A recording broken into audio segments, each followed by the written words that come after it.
don't know where you get these. From pallbearers, man. Gosh.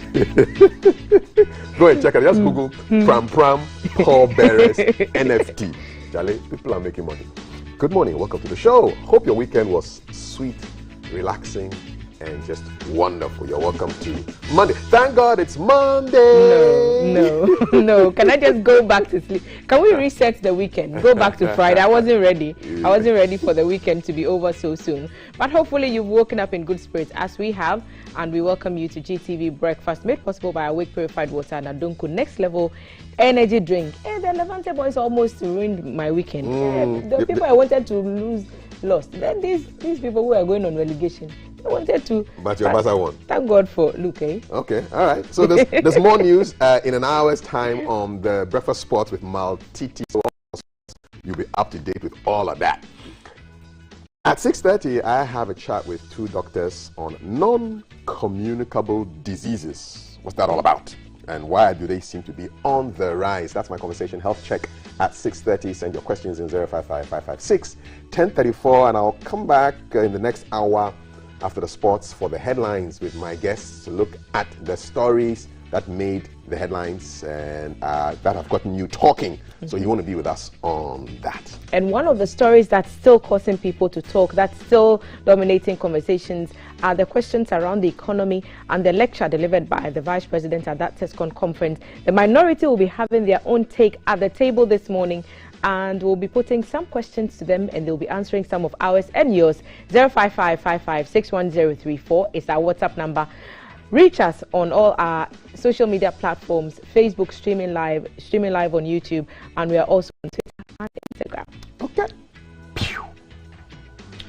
Welcome. Good morning, my neighbors. Good morning. So on this side, we get results. Keep an eye team. We do get results. Remember last week we went to Achimota Mile 7. Well, we have word that authorities have taken note and something has been done. So we'll take you back there because we have results. And then later on, I'll be spending the last part of our breakfast session with Walasi guys. Walasi is coming in studio, so that's a chit chat we are looking forward to having. Also, we'll be looking at what traffic looks like in parts of the capital. Remember to join the conversation following the hashtag GTV Breakfast everywhere.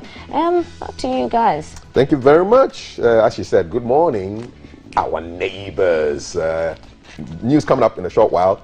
The Kaftan, some of you have been just loving it. Well, it's by Stallion Outlook. Look for them on Instagram. Yep. Yes. Okay. Shelly, where were you? You forgot to give me the. But hey, we'll tell you about all that a bit later. Titi is standing by with Breakfast Sports. Yes, indeed. Good morning. You're welcome to the show. GTV Breakfast. Hashtag GTV Breakfast. Don't forget the hashtag. Do you know why I said sports? No. Because Man U is in there at 7, but no you problem. haven't said anything. No problem. At least Arsenal will not be on top of us, which is good. Hey, by the way, phobia people, Charlie, we are sad. We are sad, but it's okay. It's okay. It's okay. You let's do the news, and then at 7 we'll come back. Fufu no spoil for Kumasi, so we did a humanitarian gesture and allowed the fufu to remain in Kumasi. All right, breakfast news coming up right now.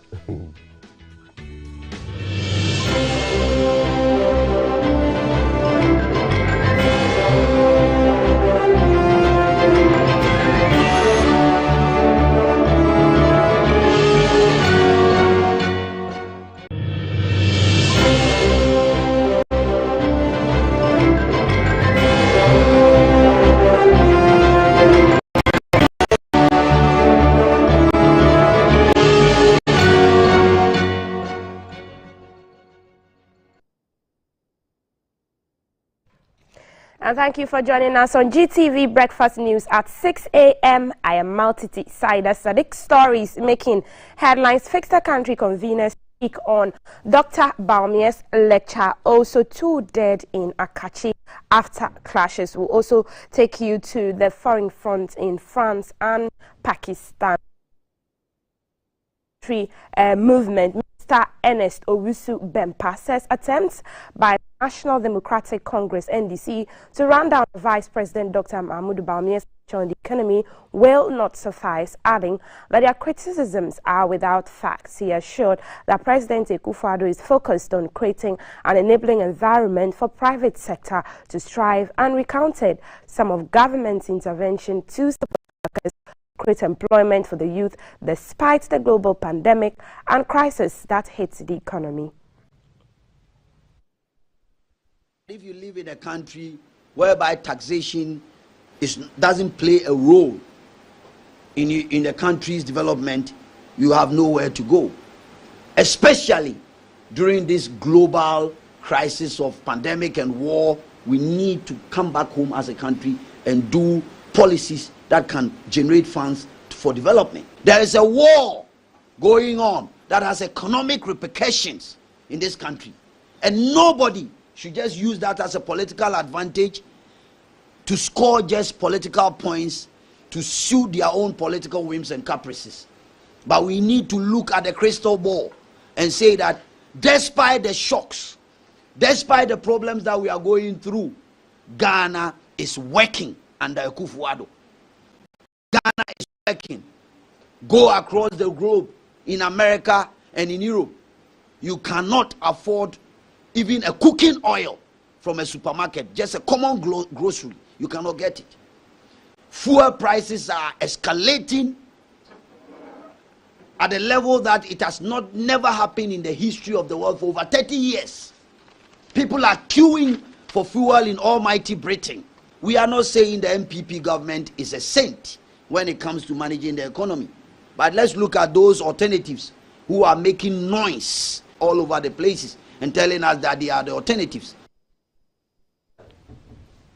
Let's move to some rather sad events in Akachi, where a young man, Hamza Adamu, is reported dead following clashes between the youth and the police on Sunday at Akachi in the Akachi South municipality of the Volta region.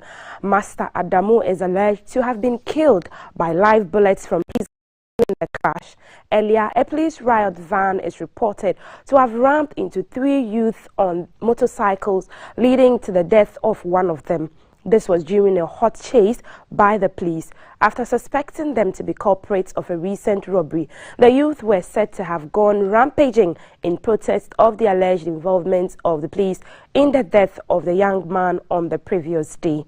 Etonam Avulekbe, who was buried last month, is alleged to have also died from police brutality. An operation by the police to keep sanity in Akachi has resulted in the death of 3 persons in the municipality.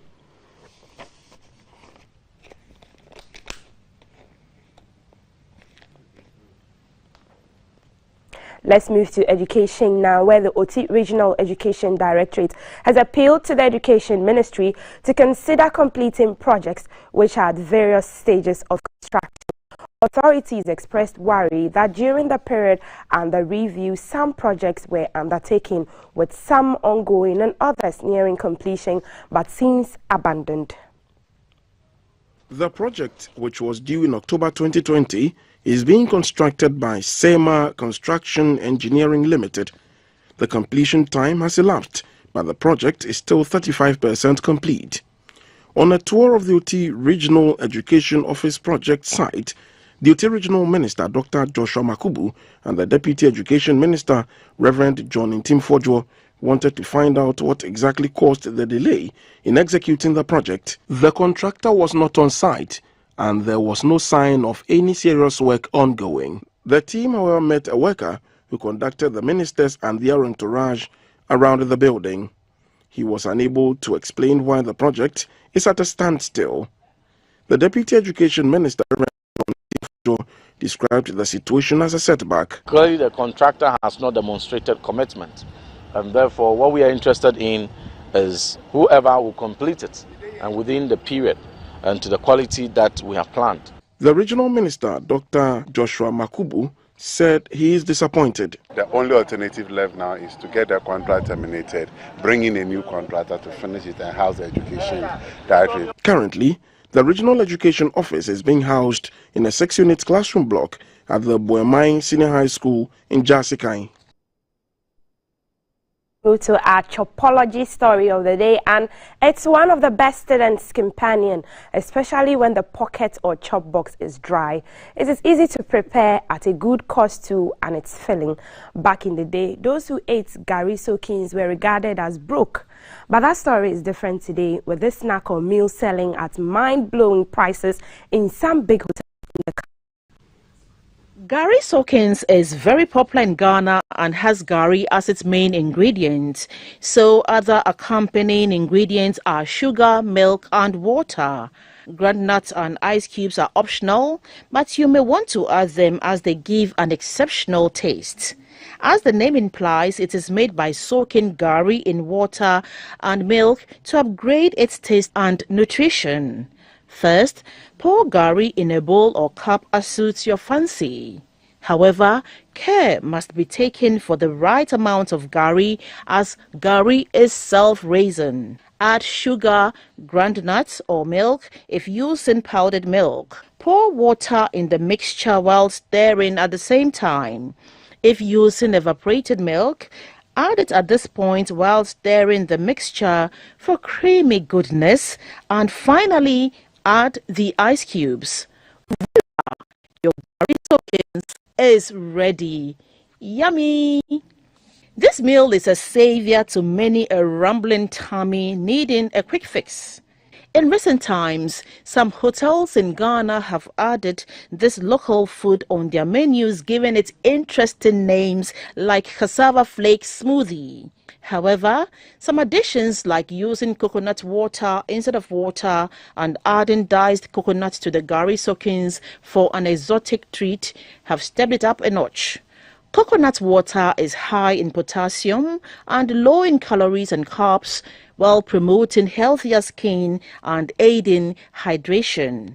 What about trying strawberry flavored milk powder in your gari soakings?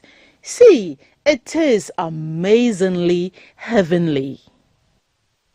Interesting there. Let's move to water and sanitation, where residents of Enyima in the Kintampo South District of are appealing to government through the Kintampo South District Assembly to urgently fix their dysfunctional small town water system. I beg your pardon. They complain that access to potable water remains a problem since their water system broke down over a year ago. There are more than 2,000 residents in Enyima, a farming community in the Kintampo South District of the Bono East region. Residents in the area told GBC News the situation is further compounded in the dry season, during which women trek long distances and spend hours competing with animals for water. Non-existent potable water in the community is also affecting quality healthcare delivery at the Enyima Health Center. When GBC News visited the health facility, staff told the news team in confidence that they have no option than to ask patients to carry water from their homes to the facility whenever they come to a site of care. Mr. Prosper Mele, who was at the health facility with his wife, spoke with GBC News. If you need water to drink, we have to go back to the town and buy pure water. Some women in the area also told GBC News that the situation has exposed them to waterborne diseases.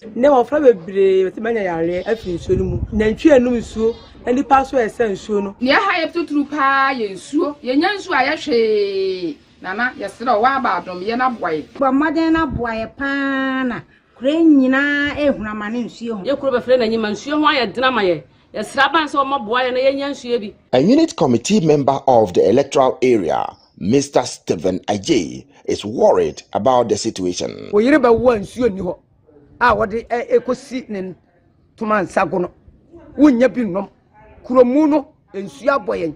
From checks at the Kintampo South District Assembly, a committee which was established to manage the water facility could not account for the levies collected from beneficiaries of the water. The district chief executive for Kintampo South, Mr. Opokunyami, told GBC News his outfit has put innovative measures in place to get the small water town system fixed. I've directed my field engineers to assess those parts that are spoiled, the cause of it, so that the assembly will come in, fix those problems so that they will get potable water. Water is an essential prerequisite for development and growth. However, the situation where rural women spend hours every day collecting and cutting water directly from streams in competition with animals is a worrying development challenge. For GBC News, Samuel Ayama, Enyima. Now, the wife of Ghana's former head of state, the late General Akufo, Mrs. Emily Akufo, has reportedly died. Mrs. Emily Akufo, affectionately called Sisi Amodra, passed on at the age of 88. She is said to have died on Friday, April 8, 2022.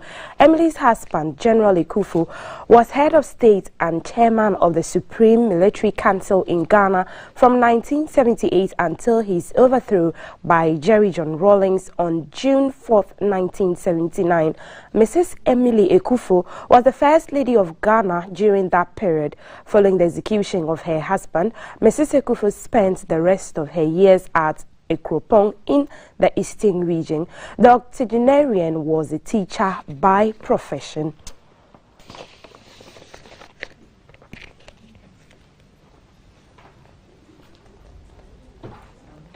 Let's move to the international front, where voting is underway in France. The opening round of a presidential race that could become a cliffhanger. President Emmanuel Macron has a fight on his hands from far-right challenger Ms. Marine Le Pen, who has been galvanized by a slick election campaign. 49 million people are eligible to decide which 2 of 12 candidates should take part in the runoff vote. More than any other that has predominated this election is the spiraling cost of living. When he came to power with a new party in 2017, Emmanuel Macron swept away the old allegiances, and the two big parties are still nursing their wounds. Socialist candidate Anne Hidalgo has struggled to be heard, while on the right, Valérie Pécresse has failed to excite the Republicans. The president himself spent little time on the race, focusing instead on Europe's reaction to Russia's war in Ukraine. The main challenge to Mr. Macron is coming from Ms. Le Pen on the far right and Jean-Luc Mélenchon on the far left. For many voters, there is no longer a stigma about voting for the far right. Turnout is key because the pollster suggests as many as 28% of voters may not show, a level not seen for 20 years, and the least likely to bother are 25 to 34-year-olds. The French economy is in decent shape and unemployment has fallen to 7.4%, but voters are not feeling. Away from the France elections, let's move to Pakistan, where Pakistan's Prime Minister Imran Khan has been ousted from power after losing a no-confidence vote in his leadership. The vote was held past midnight after opposition parties brought a motion against him. Following days of drama, the motion was first brought last week, but the former cricket star blocked it by dissolving parliament. Today's vote took place after the country's Supreme Court ruled in favor of opposition parties and said Mr. Khan had acted unconstitutionally. According to opposition leader Shehbaz Sharif, Pakistan, its parliament were finally freed from a serious crisis, adding in a tweet, "Congratulations to the Pakistani nation on a new dawn." His replacement, who will be voted in by Parliament on Monday, will be able to hold power until October 23, when the next election is due to be held. However, Mr. Khan had said he would not recognize an opposition government, claiming without evidence that there was a US-led conspiracy to remove him because of his refusal to stand with Washington on issues against Russia and China. The US has said there is no truth in these allegations, and Mr. Khan had never provided any evidence. Mr. Khan is the first Pakistani Prime Minister to be ousted by no confidence motion, with opposition parties securing 174 votes in the 342-member House in support of the no confidence motion. And that's it for GTV Breakfast News at 6 a.m. I am Malti Tisaida Sadiq. Will take a break after the weather report, and GTV Breakfast will continue. Stay with us.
a shoulder to cry.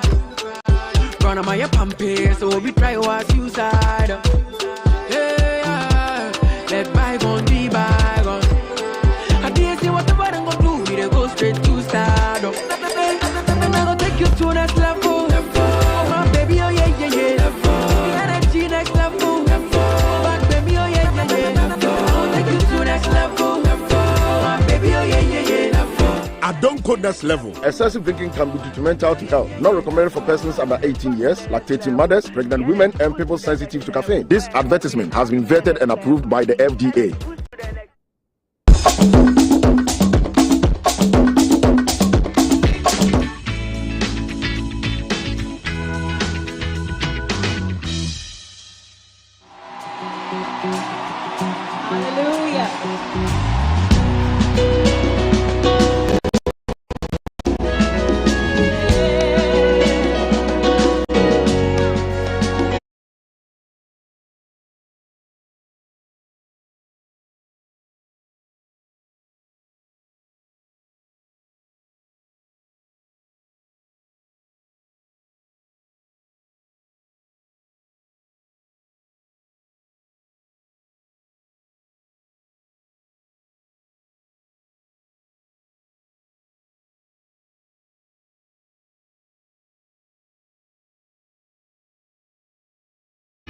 Coming live from the capital, this is the Breakfast Show.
big time in this back-bending, earth-shattering Agbaja from Bethel Revival Choir. Yes, indeed. Bringing us to the time for Health Check, 6:30 on GTV. Still to come, our sports news at 7 o'clock. We've got a headline in the next hour. There's a conversation with the minority and Thelma on Dr. Baumier's lecture that took place last week. And then we'll cap everything off with Walasi, who is an artiste and an artist. And he'll be chatting with Valerie for breakfast. But for now, we're talking health and how we can reduce non-communicable diseases. What are they? Why are they so impactful in Ghana? And most importantly, what are we doing to reduce them? I have with me the Chief Programs Officer, Medical and Dental at the Ministry of Health, Dr. Bafo Iwa. Good morning. Good morning. It's really good to have you here. Thank you. Awesome. Let's start from the beginning. What are non-communicable diseases? Okay. Non-communicable diseases are these entities that are not transferable directly from one person to another. Okay. Unlike communicable disease like malaria, HIV, where somebody has it, he has interaction with another human being, that person can catch the disease. Non-communicable disease are lifestyle disease. What we do, what we don't do as we grow, that give rise to those kind of conditions. Okay. All right. And I understand that they are the leading cause of death in many countries. Yeah. Is that correct? Yes, please. Globally, as we speak now, non-communicable disease alone kill more than 41 million people every year. And sadly, 71% of these deaths occur in low middle income countries, including Ghana. And even in Ghana, I that for the past 5 years, non-communicable disease incidents and mortalities are on the increase.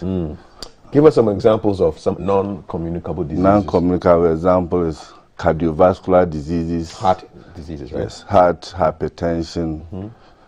We have diabetes mellitus, cancers, sickle cell diseases, injuries and disabilities, oral health, eye health, all these put together, I mean, it's grouped under non-communicable diseases. Could you say that these are all diseases that are not infectious? You cannot. They are not them. infectious. Okay. They are not infectious. So that's why I began saying that you cannot transfer. They are chronic and they are lifestyle diseases. If I may put it simply, lifestyle diseases. Okay. Who are most at risk in Ghana of getting non-communicable diseases? Everybody is at risk. No, non-communicable disease in some countries are described as silent killers because when they are developing initially, you don't feel anything in the body. By the time you feel something in the body, it has become, entrenched in the body. You've already developed an organ, we call complications in the body. So initially, somebody, as we sit here, or we are all sitting here, if somebody has hypertension, it doesn't show. Sugar disease doesn't show. But the only time that the person will develop stroke or heart attack, that's when one will say this person has.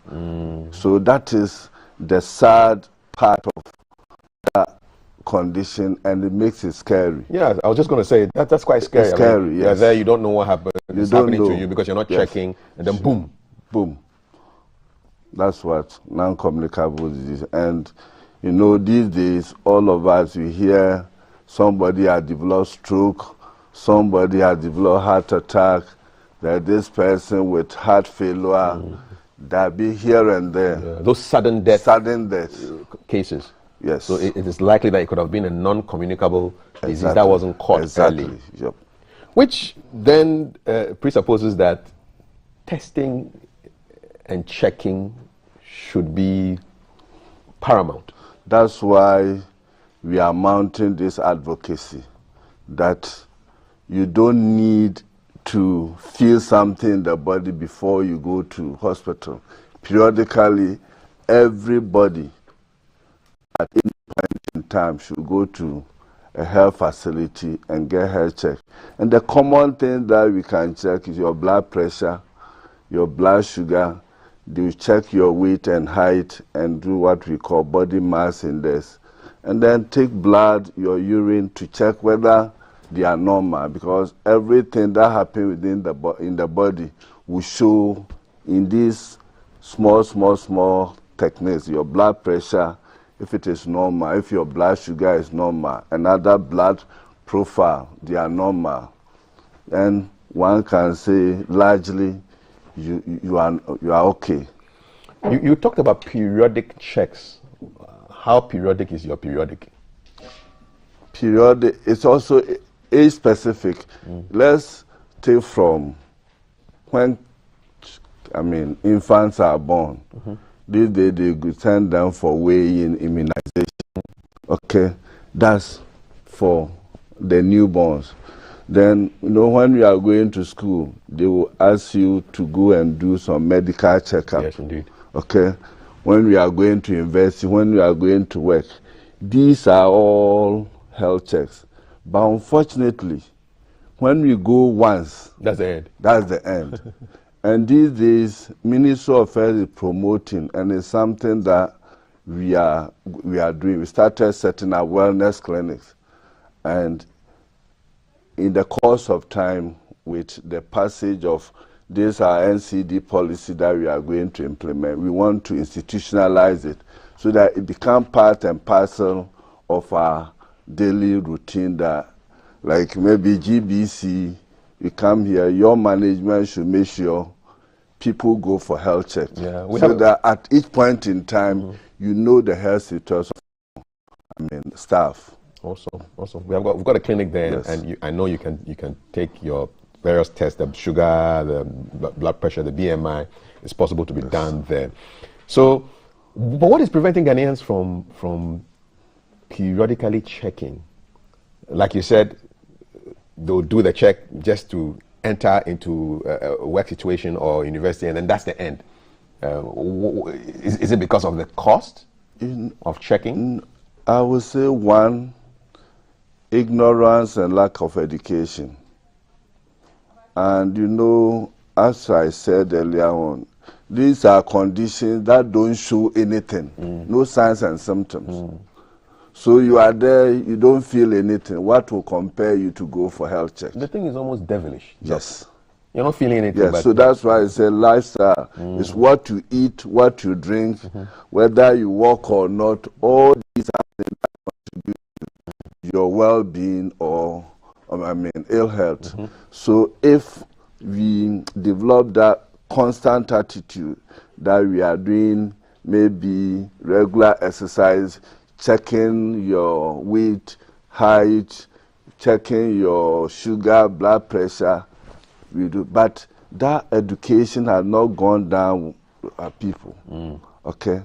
And then there are times that stigma, people don't even want people to know that they have high blood pressure.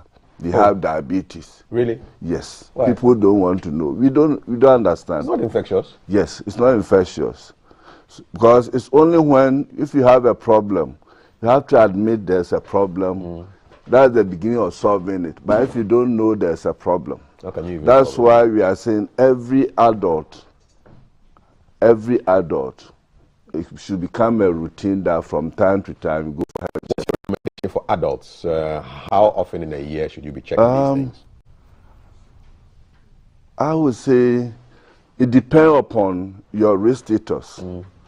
If maybe for those who are more than 40 years, and if you don't have anything, at least once a year you must go. Full checkup. But if you have the condition, then your health, your medical personnel will tell you maybe come every 3 months or every 6 months. So it depends upon your risk profile.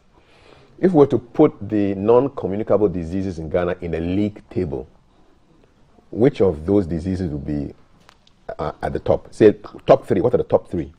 Cardiovascular diseases, the hypertension, and then this coronary artery. We call something like coronary artery disease. That the heart itself has blood supply. And at the time the blood vessels that supply the heart, they block, and that gives rise to heart attack. So the heart, diabetes, and cancers. Okay, I can see on the screen that number 2 is cancer. Yes. And then we have chronic respiratory diseases. Diabetes. What are the respiratory diseases? The respiratory, like asthma. Okay. And then those who smoke, we have what we call COPD, chronic obstructive airway diseases. What is happening there? You know, if you inhale most particles, as and when you grow older and older, you know, the airways, they block. They block. So after some time, you have what we call, you struggle before you take in air. Because there are blockages in your lungs. And then your parenchyma start increase. So we have what you call, if you take X-ray, you see that the lung is full of air, but the air cannot go there's a blockage inside there. the body. So this happens with smoking? Smoking, those with asthma, and then mine workers, those who inhale smaller particles. I can imagine those who sell in the streets, inhaling exhaust. A whole lot of things. You know, when COVID came, when we saw underlying conditions, the underlying conditions were mostly non-communicable diseases. So those who had non-communicable disease succumbed to the COVID more than the normal people. Okay, let's stay a bit on the smoking. So there's some people who say, oh, shisha is okay. You smoke shisha, it's not as crazy as jobs. You know, the major risk factor for non-communicable disease are 1, smoking, of alcohol, diet, and physical inactivity. And smoking in any form is harmful to the body. Marijuana, shisha, smoking in any form. Any form. How about secondhand smoking? I'm sitting there inhaling your smoke. You are smoking and I'm there inhaling. So the both passive and active smokers, we are all at risk because the same, smoke that we all inhale into our body. But we hear wine is good. Why is wine not part of the alcohol? We say harmful use of alcohol. What is the harmful use of alcohol as far as wine? Harmful use of alcohol. You know, you see people who drink and become intoxicated. They can't even, Okay, so drink to get drunk. Yes, that so harmful use of alcohol. Okay. But if you can avoid it completely. At all. Okay, all right. In case you just joined us, I'm here with Dr. Bafwewa. He's a Chief Programs Officer, diseases. There's an event that is happening soon that he will talk about shortly. But let me ask this question, and you will see it on my Twitter feed and Facebook. When was the last time you had a health checkup? You take your car for a checkup. You take your fridge for a checkup. When was the last time you took your body for a checkup? I can see some of you smiling. Saying, So that's the question. I want to know, when was the last time you went for full body checkup? Just the regular things. Blood pressure. Do you know your blood pressure? Do you know your sugar level? Do you know your BMI, your body mass index? I want to know. I'm only asking you. All right, Dr. Bafwewa. So it's established that these are very serious diseases. Diabetes, of course, is number 4. And then you have a whole host of others that are... Give us a sense of the burden on our health system as far as these diseases are concerned. The pressure. The pressure is, when somebody develops non-communicable disease, it's chronic. So once it's diagnosed, you carry that condition for the rest of your life. Like an inheritance? Not necessarily. You, the individual. Oh, wow. So if somebody has hypertension, diabetes, you carry it and say, because lifestyle, you use lifestyle to change it, the cause, or we use other intervention. So let's say if you are buying drugs every month for this condition, okay? And we are all talking about our meager salaries. So if you are using a portion of that money to buy drug every month, and if, let's say, in Ghana now, about 19 to 21% of our population have non-communicable disease. Almost 1 in 5. Yes. So if you look at five Ghanaians, one of them has an NCD. Now OPD, if 5 people, 5 don't attend OPD, wow, you get one of them with non-communicable disease. Was it like this? I mean, according to the data, was it like this 10, 30, 20, 60 years ago? 30 years ago, we were battling with communicable malaria, tuberculosis, measles, and then the concentration was more on these communicable and maternal health. Wow. To the neglect of non-communicable diseases. And you know, those days somebody was died suddenly. Because of our culture, it will be attributed to witchcraft and other things. Old lady in the village? Yes. Oh. So it has a huge toll on health budget because you need to spend money to get drugs locally or from outside. So it's a huge toll on our. Before we talk about this event that is that's going to be happening pretty soon, let's talk about how to prevent these non-communicable diseases. What can we do? Prevention, you just said one. So have you gone for a checkup? Oh, my question. Yes. Okay. We said the risk factors. You know, we are all born into this world. When we are born, we are healthy. Then there's our mothers start feeding us breast milk. We start eating carbohydrate, protein, fat.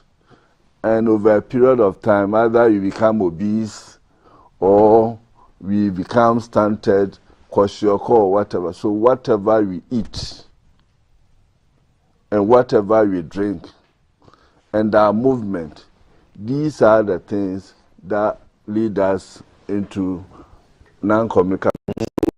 We use the same window to win ourselves from non-communicable. That is, if you have regular exercises, we also eat healthy diet. Healthy diet. Good contemporary. You know, like you go to maybe some restaurants, you have somebody, a bowl of fufu or whatever, and this same person will have Coca-Cola or malt. The person who is taking a bowl of fufu will have refined carbohydrate as a starter. Oh, I see. You take a bottle of Coke before your fufu. So from the onset, the body has got enough glucose and that it's adding more to it. Adding more to it. And of course, that island fufu has so much meat. And people will grow fat and say, I'm not eating fatty food. We also don't know that the carbohydrate can be converted to fat. So if we check our diet, then we do regular exercise. What is regular exercise? It depends upon, it's also age specific. Walking, jogging, I mean, this, aerobics. So everything, everything that will make the body move. Yeah. And you just said, we send our cars anytime. Send our car for checkup. We should have to look at our body as an engine. And from time to time, go to hospital for checkup. For maintenance. Yes. Let the mechanics work on us. So that the health workers will also get more work to do. Yeah, exactly. Lovely. So there's an event happening pretty soon on reducing non-communicable diseases. Tell us about this event. I started by saying globally, non-communicable diseases is causing havoc all over the world, and more in low middle income countries. And World Health Organization, that global body that looks after the health of everyone, they have identified this menace.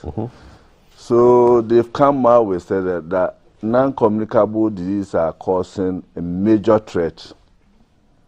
And if you don't do anything about it, we stand to risk. And they have even quantified the cost amounting to over $47 trillion. Wow. If we don't do this, as at 2011 to 2030, that will be the toll on, global budget. $47 trillion. That's the estimate. 47 followed by 12 zeros. Wow. That's the estimate. So, and unfortunately, the global spending on health is less than 2% of budgets, national budgets, right? Every country that you go, see the budget, because non-communicables have been swept under the carpet for a long time. And now it is causing more than 85% of global debt in the age group from, I think, 19 to 69 years. So it has become a major challenge for all countries that we must do something about it. And today and tomorrow, Ghana, luckily, we have not sat down doing nothing. In 2013, we developed non-communicable disease policy that achieved some successes. And there were some challenges, and with COVID and the universal health coverage coming, we have aligned non-communicable disease to the global, compact. So we have reviewed our non-communicable disease policy, which is going to be launched today for implementation. Today? Today. Awesome. Yep. And on top of that, WHO, tomorrow WHO is in Ghana. For real? For this high-level strategic dialogue to discuss non-communicable disease. How do we make it more visible to all nations, all partners, that we should all invest in non-communicable diseases so that we help the vulnerable. So today and tomorrow, the talk on health, we have a national dialogue which will be more of Ghanaian context, and tomorrow will be a global context. Okay. So we want to advertise non-communicable disease to all. The public will pick something from individual, will pick something from countries, will pick from as of last night, the information that I had was over 1,000 people have registered for this international tomorrow. Nice. Both, virtual and then in person. Where will the in-person event be taking place? The in-person event will be at Kempinski tomorrow. Okay. Today's event will be at Fiesta Royal. Okay. Will the president be in attendance? President will be at tomorrow's. At Kempinski's event? Yes, because it is being co-hosted by President of Ghana, Nana Addo Dankwa Akufo-Addo, WHO Director General, and then Prime Minister of Norway. Okay. They are the hosts. Great. Yeah. That's a high-level event. Yes. And it's good that the president will be there. Yeah. I asked a question about health checks. When was the last time people did their health check? And this is coming from Facebook. Gideon Erastus Manezele. The last time I did it in Sawam Government Hospital, the doctor even discouraged me. He told me I'm not serious because I wasn't sick or dying. He thought I was not serious to go for a checkup. I will never forget. Oh. What the doctor? You know, this new policy, and I must applaud the Honorable Minister of Health, because he was like a school master marking every line of the policy. For real. And one thing that he wants us to do is these wellness clinics, and there's something that we must have: dancing for health, walking for health. Yeah. So these are things that are coming up, and very soon we are going to engage the media to assist us so that one day we say, those of us in Accra, let's go to Independence Square, we are going to dance. That's all. For health. We are going to the Abri Mountains to walk for health. So those are the things that we are going to embark upon with this new policy. Thank you so much. Another message here. Sometimes when you go to the hospital to do medical checkup, it's like you're wasting the health workers' time because it's not an emergency. How do we encourage people when the health centers are not even welcoming? I will not say, as a doctor, what I know, when you go to hospital, there's always the emergency room, and there's a place for the cold cases.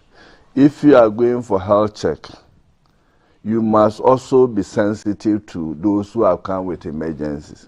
But most of the time, the rush.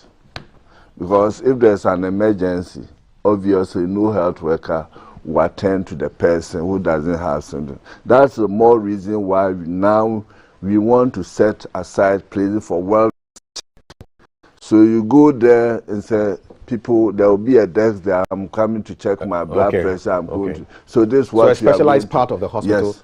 So this is what we are going to do. Okay. We didn't have this previously, but now there will be a special unit for wellness check we started piloting this in some districts. So very soon we will scale up to all over the country. All right. Another message on Facebook. Go, if you're not on Facebook with us, please, what are you waiting for? Go to Facebook, Ghana Broadcasting Corporation. Follow us, put a notification. Anytime we send something out, the video, you will see the notification. So this is from Master Plan Akintampo North. Dr. Bafo, thank you for this wonderful education.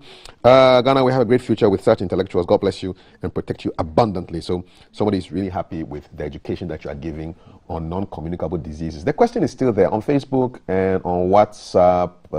Let us know, when was the last time you did a health checkup, and how was your experience? Would love to know. Okay, so before we wrap up, what do you want people to remember from this conversation, Dr. Bafoyewa? What I want people to remember is, one, non-communicable diseases are chronic, and they are lifestyle diseases. They are lifestyle disease. It's what we do and what we don't do, what we eat, what we drink, that lead us to develop non-communicable disease. And unfortunately, such a dreadful disease, when it's starting, you don't feel anything. So every Ghanaian individual should see him or herself as, let's say, your car, your washing machine, your fan, your whatever. From time to time, we invite people to come and then check it for us. So we as human beings that control all these, we must develop the attitude of going for health check. As individual, family, so you put on your calendar every year you go for checkup to know your health status, so that if something is wrong, you and your health worker will also fix it. And I must also add that it's not everybody with non-communicable disease that will be given drug or whatever. Just education on your lifestyle will alone reverse whatever you've developed. Okay. So health check and health check. Awesome. So just to remember, the event is an international strategic dialogue meeting on non-communicable diseases and sustainable development goals. What a mouthful. Organized by the government of Ghana, the government of Norway, and the World Health Organization. At the Kempinski event tomorrow, and today at Fiesta Royal. The Honorable Minister of Health is launching the non-communicable disease policy. Awesome. I wish you the best. Thank you very much. Dr. Bafoyewa is Chief Programs Officer, Medical and Dental at the Ministry of Health, and we'll be talking about NCDs, non-communicable diseases.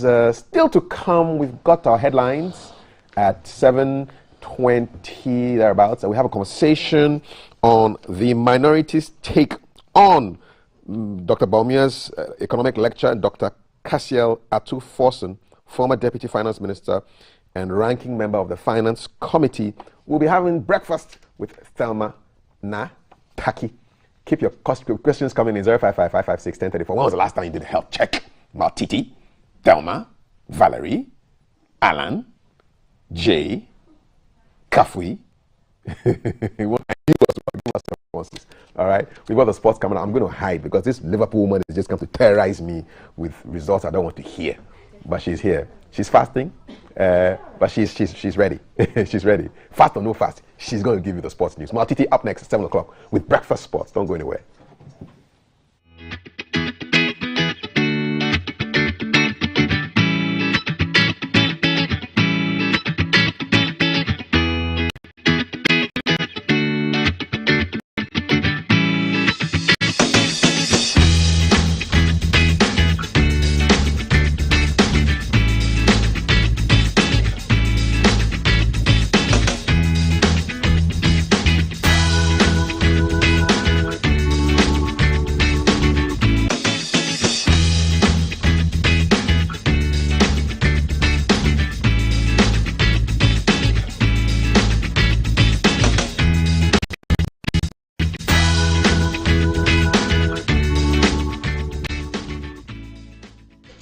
Thank you for staying with us. This is GTV Breakfast Sports. A lot happening over the weekend. The stories that made headlines. We know the Porcupine Warriors locked horns with the Phobians in Kumasi yesterday, and so the Porcupine Warriors maintained form and are still top of the league table. Also, Hearts of Oak coach stormed out of the post-match conference after that game. We'll also bring you King Faisal's coach resigning. Why has he resigned? The EPL, La Liga, and some boxing and golf news. Let's start off from Kumasi yesterday, where Asante Kotoko beat arch rivals Accra Hearts of Oak by slim 1-0 to prevail in the Super Clash at the Baba Yara Sports Stadium yesterday. The vital home victory against the Phobians sees the Porcupine Warriors maintain their lead at the top of the standings. Let's watch the highlights of the game. Big game here in the Garden City. Now Imoro for Asante Kotoko. Here is the Kotoko's keeper. Good play from Imoro. Here is Imoro. Very close.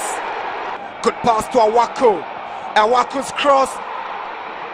Saved by now Gama. Beautiful play goes down. Penalty. Yeah, we get a better view from here. It's Gama who's making his way into the box. I knew Aziz is striking him. Not enough to. Kotoko with an opportunity to go ahead. Etuga steps forward and Etuga scores.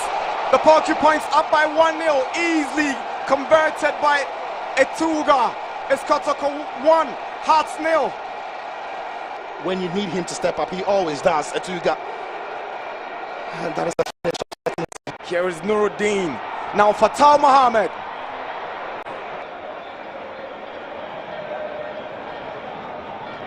Here is Gama. He goes for power. Great save from Ayi.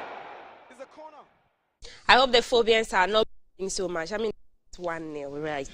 Meanwhile, Hearts of Oak coach Sam Obredu stormed out of his post-match press conference after the defeat to Asante Kotoko in the matchday 24 fixture of the Ghana Premier League. Obredu stormed out of the presser over claims he was beaten after his side lost to Kotoko in the much anticipated third clash between the two sides in 2 months.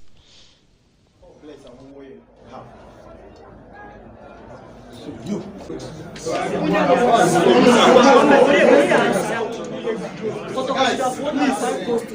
but you are saying you were the better side. No, because Latif.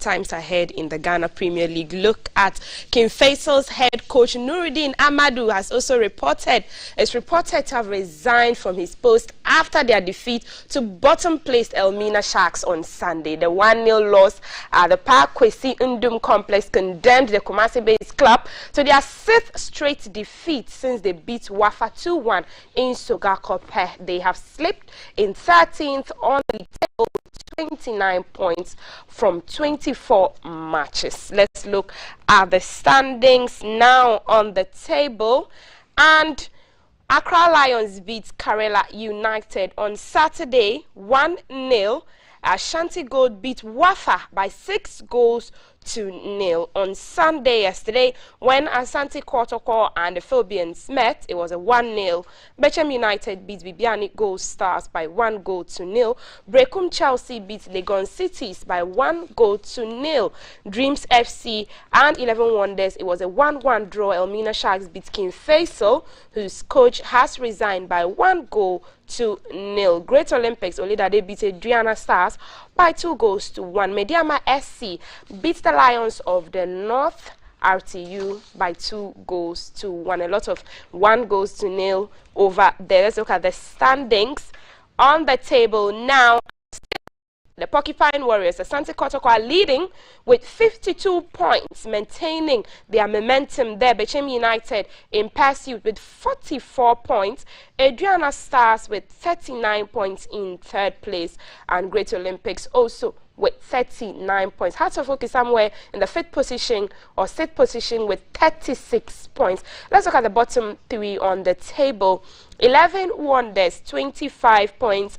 Wafa, 23 points. And Elmina Sharks will beat King Faisal with 18 points at the very last position on the Premier League table. Let's move to some interesting happenings in boxing, and former IBO lightweight champion Emmanuel Tego has been defeated by American boxer Ryan Garcia.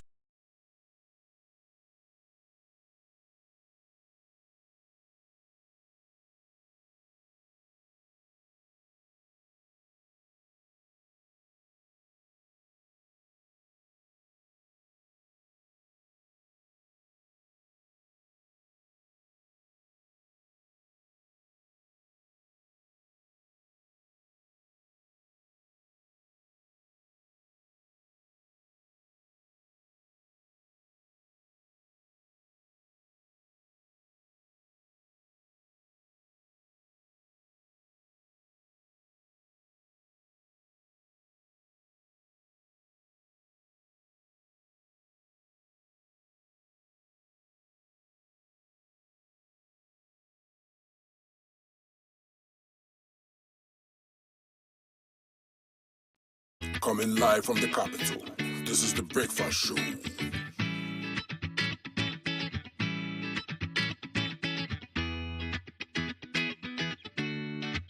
Good morning, my neighbors. Good morning. Good morning, everyone. Good morning. It's a good morning, and we serve you breakfast. Not just any breakfast. Sizzling healthy. Yeah, all the time. Okay, let's take a peek.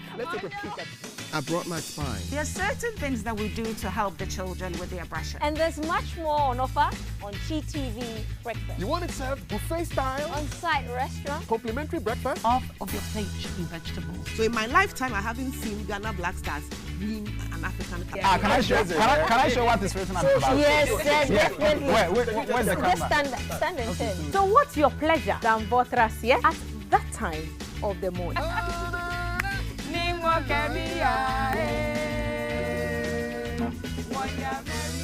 So never skip breakfast. On GTV Breakfast. From Monday to Friday at 6 a.m. We've got you covered with a trusted team.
your pampers, so we try our suicide. Yeah, let bygone be bygone. I didn't see whatever I'm gonna do, we dey go straight to stardom. And I gonna take you to next level. Oh my baby, oh yeah, yeah, yeah. The energy next level. But baby, oh yeah, yeah, yeah. I'll take you to next level. Oh my baby, oh yeah, yeah, yeah. I don't go next level. Excessive drinking can be detrimental to health. Not recommended for persons under 18 years, lactating mothers, pregnant women, and people sensitive to caffeine. This advertisement has been vetted and approved by the FDA.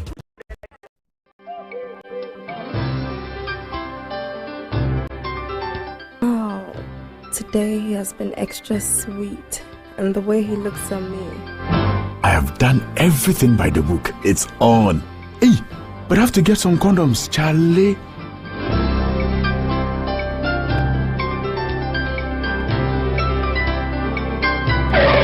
Using a condom will protect you and your partner from HIV, STIs, and unplanned pregnancy. Condoms are an effective way for protection against HIV infection. Don't take risks. Use a condom every time.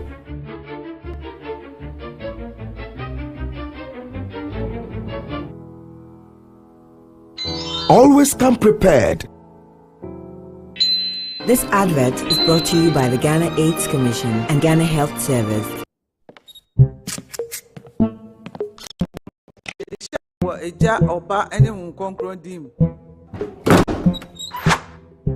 The groom is sick. What? Malaria. Malaria?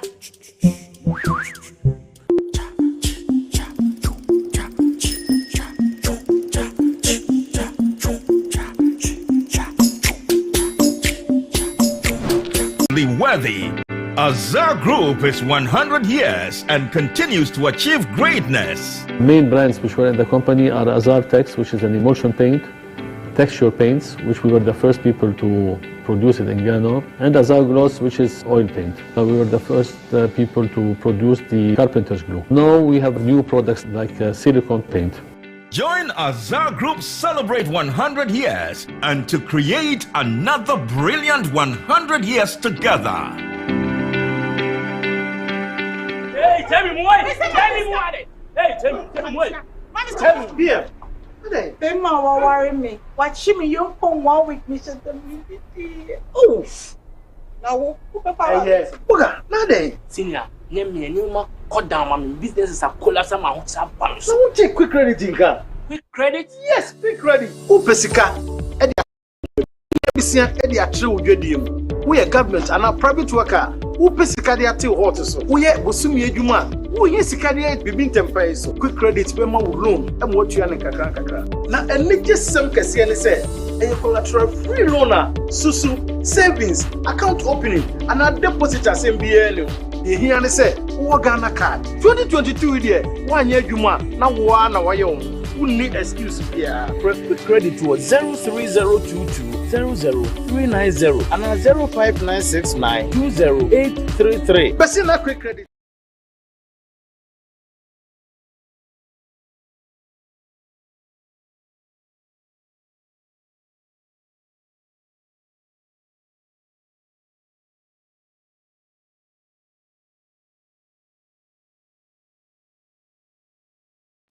Coming live from the capital, this is the Breakfast Show.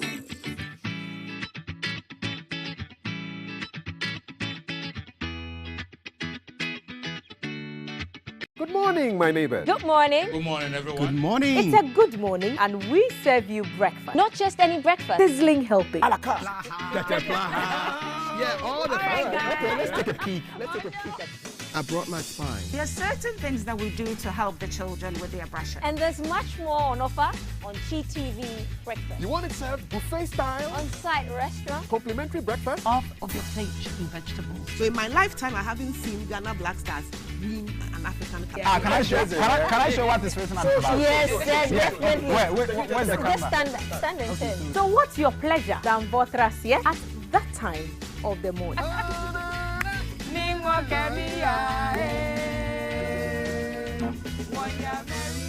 So never skip breakfast. On GTV Breakfast. From Monday to Friday at 6 a.m. We've got you covered with a trusted team.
Welcome. So on this side of the breakfast table, we are getting results. So we are coming to put a video up on your screens. That was us last week at Achimota Mile 7, the runabout, where it was completely unutterable, but we have results. So we are taking you back to how it was, and then we'll take you to how it looks now. So yes, GTV Breakfast gets results for you.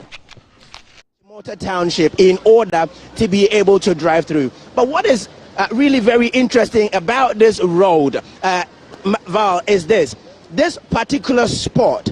We have actually reported on this particular spot not once, not twice. But when I heard the roads minister waxing lyrical about a year of roads, I jumped with excitement, knowing this road is definitely going to get fixed. But then, unfortunately, perhaps the year of road does not extend to Achimota Mile 7 roundabout. Why is it so? After our report, some other sister media houses have taken the initiative to also file a similar report. When I arrived here this morning, the ladies who work along this stretch of road immediately started screaming on top of their voices, and so I approached them to find out why they will scream. And they said, Alan, the last time you were here, the interview we granted you got us into trouble. The municipal assembly decided to move all the way from here because we had said things they do not want the public to know. The cause of the destruction of this road, if you can see, Val, from exactly where I'm standing, there is a gutter. I'm currently standing on the underground drain. This drain is shut, blocked. There is no way water goes through. And because of the pothole, members of the public try to fill it up, thinking it would help smoothing up the nature of the road. Well, that's what it looked like last week. We are taking you back there now to see what it looks like.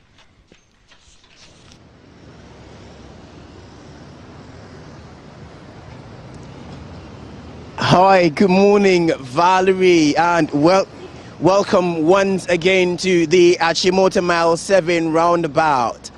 You will recall, or viewers will recall, a week ago, exactly the same time, I reported from this very spot. And from here, I asked two key questions, repeating or perhaps saying that I have personally heard the road minister waxing the whole nation lyrical about year of roads, and then asking whether or not the year of roads does not extend to Achimota roundabout. Well, there is good news. Why is it so? It is good news because after repeated reports, at least finally, there's been a lending ear, and today I can gleefully report that the exact same spot where I reported last week, being able to stand in the middle of the road with my cameraman is nothing I can do today. This, as my camera pan round, shows you the very road commuters were avoiding and turning different directions in order to avoid the potholes. With that little effort at least correcting, the pothole is gone. At least temporarily, it has been filled. This is not what results I want you to be excited about, because this is only a temporary measure. What I am going to bring to you is exactly what I mentioned, referring to a chopped drain which causes the water to overflow. Today, that particular drain at least has been broken in, intercepted, and is being diverted. This diversion is exactly what has actually brought that respite to commuters who would otherwise avoid the major manhole sitting in the middle of the roundabout in order not to cave their shocks in. Now, this is it. The drain, as you can see it, has been broken in. The contractor is still on site, and soon I'll pan camera onto their machinery and bring you whatever their machinery is on site and doing. This is it. The ladies who were lined up along this stretch of the road, who granted the interview and once got into trouble, at least today, are not screaming, but are glad that pursuant to our report, there is some work ongoing, and that is going to bring them some peace of mind. And traffic flow at this roundabout will certainly become something they can be excited about again. I spoke to a few trotro drivers before we came on air though, and this is what they were telling me. Masa, I'll speak the exact tree and I'll translate. Masa, so who say ube kasa mui kakra no mu ye no kra e dia hoto aba e ma traffic e moso wa habio. To it, do you realize that with that little report you filed only a week ago and that much little effort they put in, there is so much relief here that traffic no longer piles up here? This is what it is. Little by little, we all contribute our quotas and we bring relief to every one of us. At least today, I can gleefully once again say, due to that listening ear, and due to that key question, Boskaf, I also obviously asked the same question on Twitter, to which some of us took a good old swipe at us for perhaps not researching, or perhaps not getting our facts right, or perhaps not even doing what we're expected to do. At least today, I am excited because somebody is working. The people around Achimota Mile 7 have gotten the kind of relief they're looking for. This is the final stretch of the drain that my camera is going to get, and you see a few young men collecting scrap. I'm not sure whether they're supposed to be here, but yeah, because I see power cables running around them and everything, and so maybe somebody would want to send someone down to warn them off, because there are power cables running down and there's water in there. Yet this man with all ignorance is standing in there. Whatever he's trying to collect, I do not know. Maybe the contractor should put warning signs around to warn off or ward off these guys. It's not safe to stand in this with water running, power cables running, and you're trying to pick up or collect scrap. To my right is the contractor's machines. He's still on site. He hasn't packed. But at least you can see the water now flowing and not going onto the road. This is very exciting, and commuters who use the stretch of road are really very happy. At least we're all happy, and Ghana is working, is listening. This has been Keep an Eye, coming to you live from Achimota Mile 7 roundabout on hashtag GTV Breakfast. Hey, once again, if you have a worry in your neighborhood, by all means, feel free, give us a shout and we will bring it up for you. And at least you'll also get some respite. Thank you very much for joining us. My name, as always, is Darrell Alantego, your chief laborer. Thank you, Chief Laborer, for that amazing report and for getting results, especially for the people who live and work and commute through those areas at Chimota Mile 7 roundabout. That's the hashtag We Love GTV Breakfast. We are live everywhere, and so if you go on Twitter, we are the GBC Ghana. If you go on Instagram, it's GBC Online. On Facebook and YouTube, where we are live, it's the Ghana Broadcasting Corporation, and that's where you follow the hashtag GTV Breakfast. We'll take a break. When we come back, Kaf is sitting down with his gentleman to discuss what's trending on the headlines in newspapers and online portals. We'll be right back.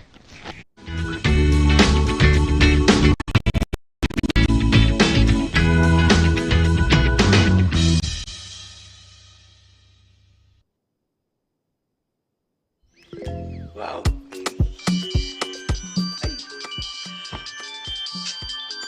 Hello. Yes, Daddy. Oh, Siti. With your voice, no chasing my okay. I can't live without you. Talk to me. Daddy, the money. Oh, yeah. I'm in short to a higher than two. Oba money for you now that will be a bit me. Heavy rainfall. Yeah, may I my wife? Who is it? It's your Beneto. You think slave queens are cheap? Oh, no matter. Just use Zip to send me 1,000 Ghana cedis. After all, the charge is only 5 cedis. No problem. Come inside. Surprise visit. The money. Okay. Zip pay mobile money. Oh, thank you so much. Don't mention. I can even use the mobile money to pay my bills. Now let's Dial *270# to pay all your bills with ZPay mobile money. ZPay Shatumu Direct. Ago! Sikaria, listen, I have good news for you. This is guaranteed to make you rich forever and ever. When you wake up and you feel like things are not working, I know what you're searching for. I'm alerting you.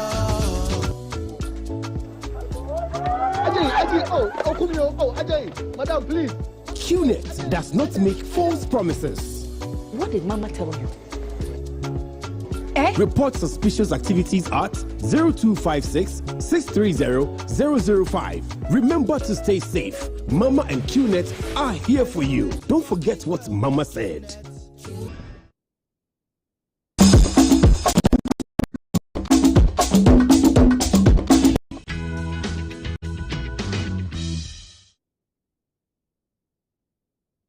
Hey, what's up? Good morning. Welcome to GTV Breakfast. I asked the question, when was the last time you went for full body health checkup? Yeah, you know, BP, sugar, all the stuff. I was trying to get the messages, but I just couldn't get them. But somebody said, to know that I have 399 diseases in my body, sure, I won't do it. So some people are operating on the basis of what you don't know will not hurt you. Please, what you don't know can hurt you. Because NCDs are like silent killers, as the doctor said earlier. And if you want to know, I think it's better for you to know than not to know, okay? A lot of you are also thinking about the cost of health checkups. So I hope the facilities are thinking about this. And you're also thinking, why should I go to the hospital? The facilities, get a doctor to give you the various tests, and then you go to the lab.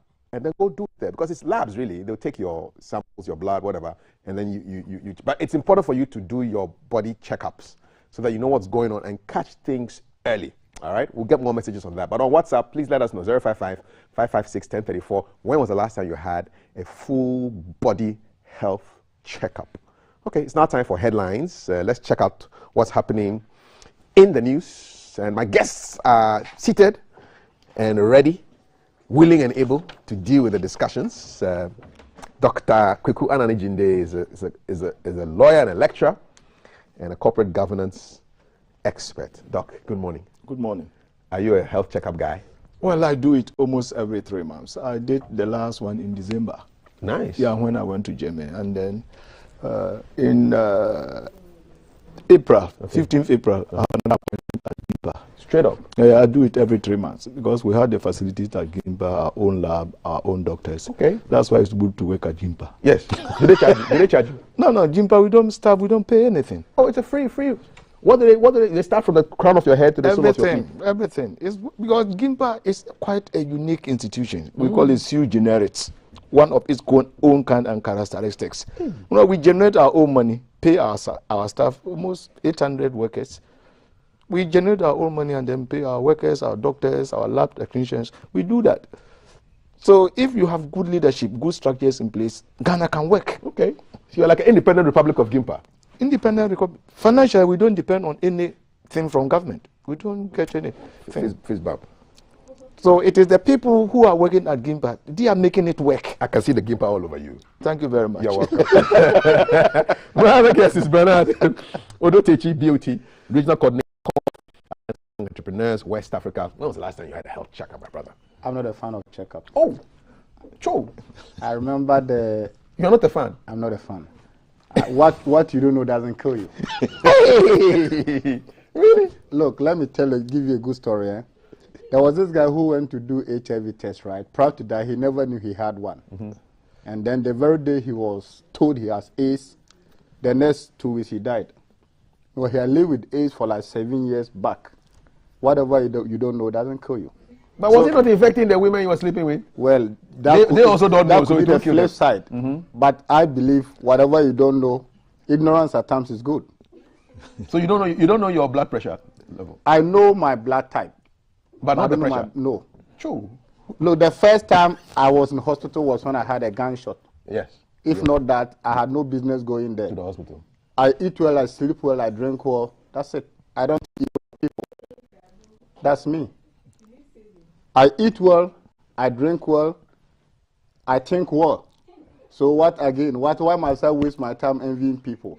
These are the health guidelines you need. Can I sing a song? Yeah, do. Yesuwe badem kaba, Yesuwe badem kaba, anyibala jolega, hallelujah. Yesuwe badem kaba. I'll give you the translation later on. Thank you.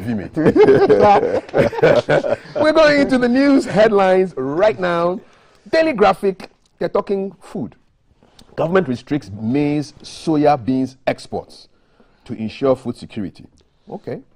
Reconstruction exercise is not load shedding, says Gridco and ECG, assuring us the consumers. So those are big headlines in today's Daily Graphic. And we will prosecute graduates who fail to undertake national service, says the National Service Secretariat. If you haven't done your national service, be scared. Be very scared. People are coming after you. Okay. Ghanaian Times. Deputy speakers can vote ruling. Plaintiff back to Supreme Court. Praise for review of decision. That must be Justice Abdullahi, who is going to speak with the justices and ask them to review their decision. CRI drags Attorney General to Supreme Court over child streetism.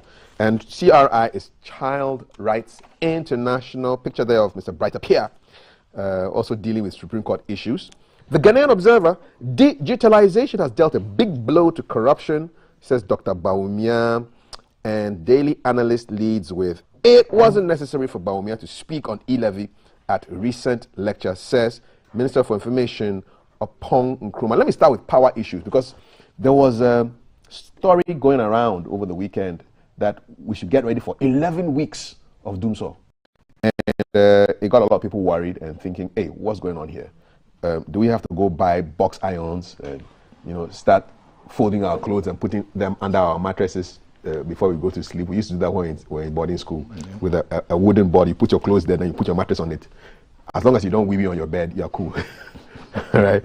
But so Gridco and ECG are telling us that, hey, it's not what you are hearing. Let me read a couple of stories on that, lines on that. It's page 16 of today's Daily Graphic.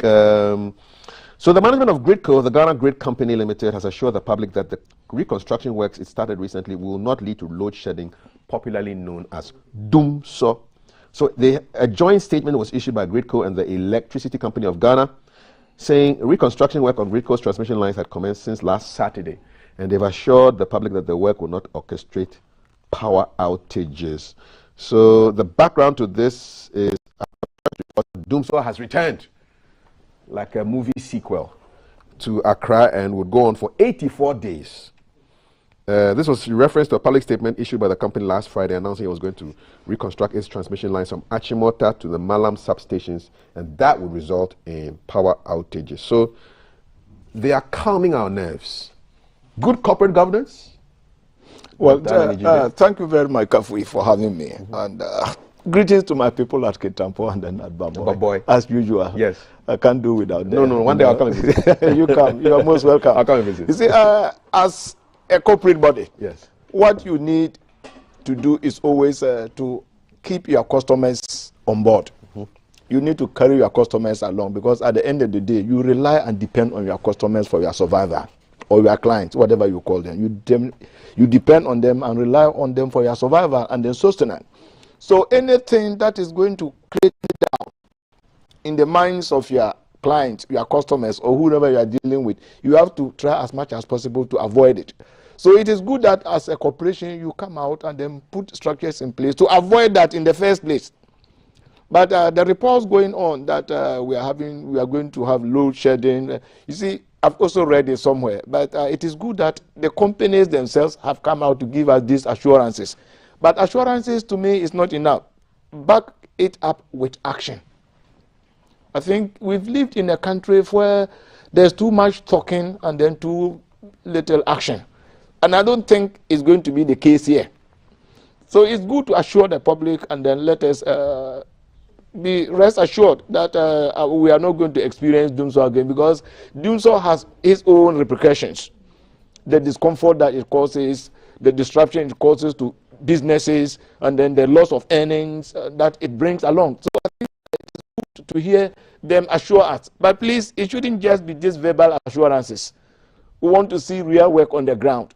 I've not yet experienced it at my place, but I think others are mentioning, some of my cousins living somewhere in other parts of Accra, that, oh, we've had light off for 2-3 days, and I think, oh, well, at my place, we haven't experienced it. So whatever the case, the assurances are good, but they are not enough.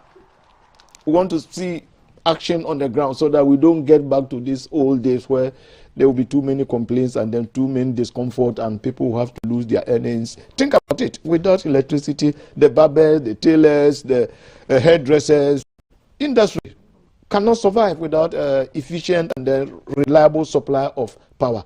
So I think it is good that we get these assurances, but I think they shouldn't let us get to that place in the first place. Okay.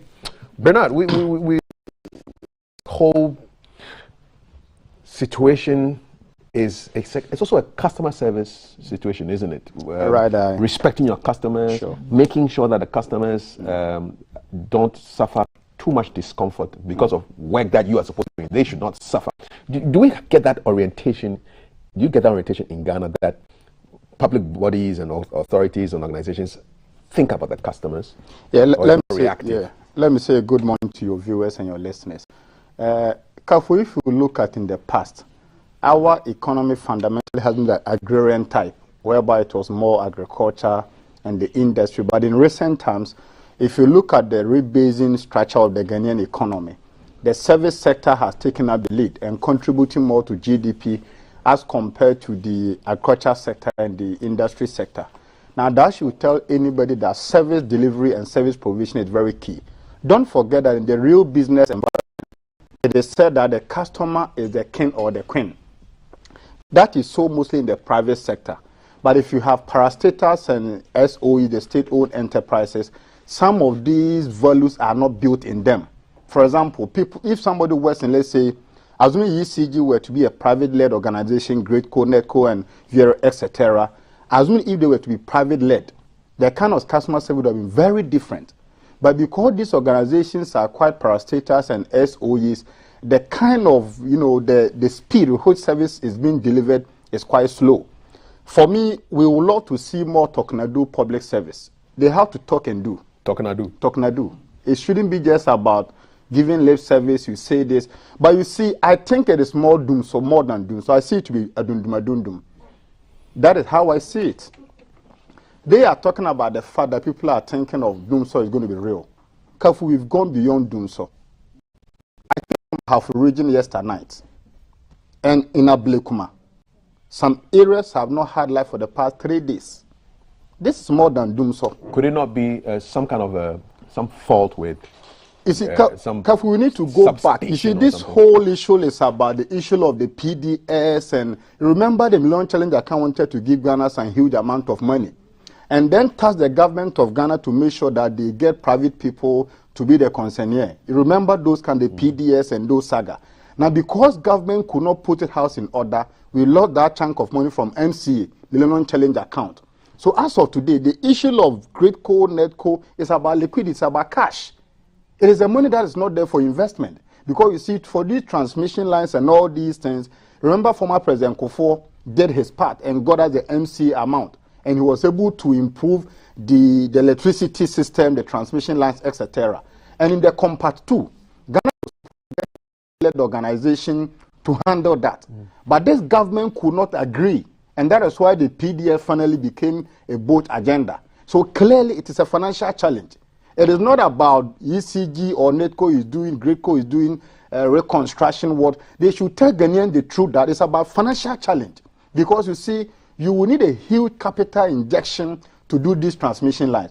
Assuming if government at that time was able to put it house in order and got a private body to kind of become the partner to ECG or take over ECG, we would have gone a step further out of this doom sorting. For me, I think that it is more a doom than doom so. And it is very hurting. It's very hurting because people program their life with electricity.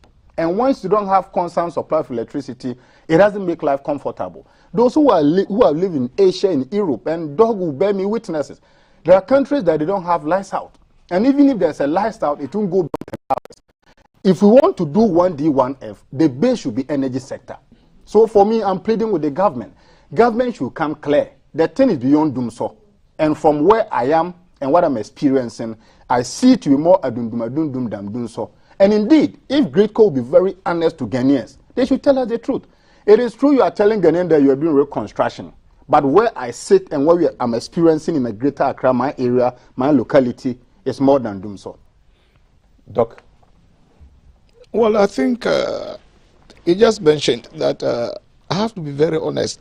I've been in Germany for almost 21 years, but never experienced doom so. The light never went out? No. It was just, I think, 2009 or so. They wanted to do some repair works. You know, for them, their wiring system is underground. Okay. You see, and they can detect where there's a fault. So they gave us notice, 3 weeks, that your cables here, there will be a fault in the next 6 months. But we want to repair it before it developed into that fault. So they gave us 3 weeks notice that we'll come and put off your light for 45 minutes and then do the repairs. But they gave us 3 weeks notice. 3 weeks notice for 45 minutes? Yeah, they gave us 3 weeks notice. And then the shops there, the companies there, the businesses there, they provided them with alternative source of power for the 45 minutes. For real? Yeah. Because I cannot lose my earnings because you fail to provide the electricity that you are required. So what, they got them some kind of backup power? They got them backup power, alternative arrangement. They brought them some generators along the street. They provided them power for the 45 minutes. They finished their work and then they switch it onto the grid. They didn't bill the people?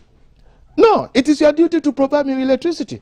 So that if you fail in your duty, what else of your incompetence? No. Wow. So you see, systems are working. But I think we have some of the finest engineers in this country. Yeah. It's just that we just have to put the systems in place and then let them work. Let them work. I think if others have done it, but it's not rocket science. It's just organization, proper planning, good governance structures in place that will allow these state-owned enterprises to work and work effectively.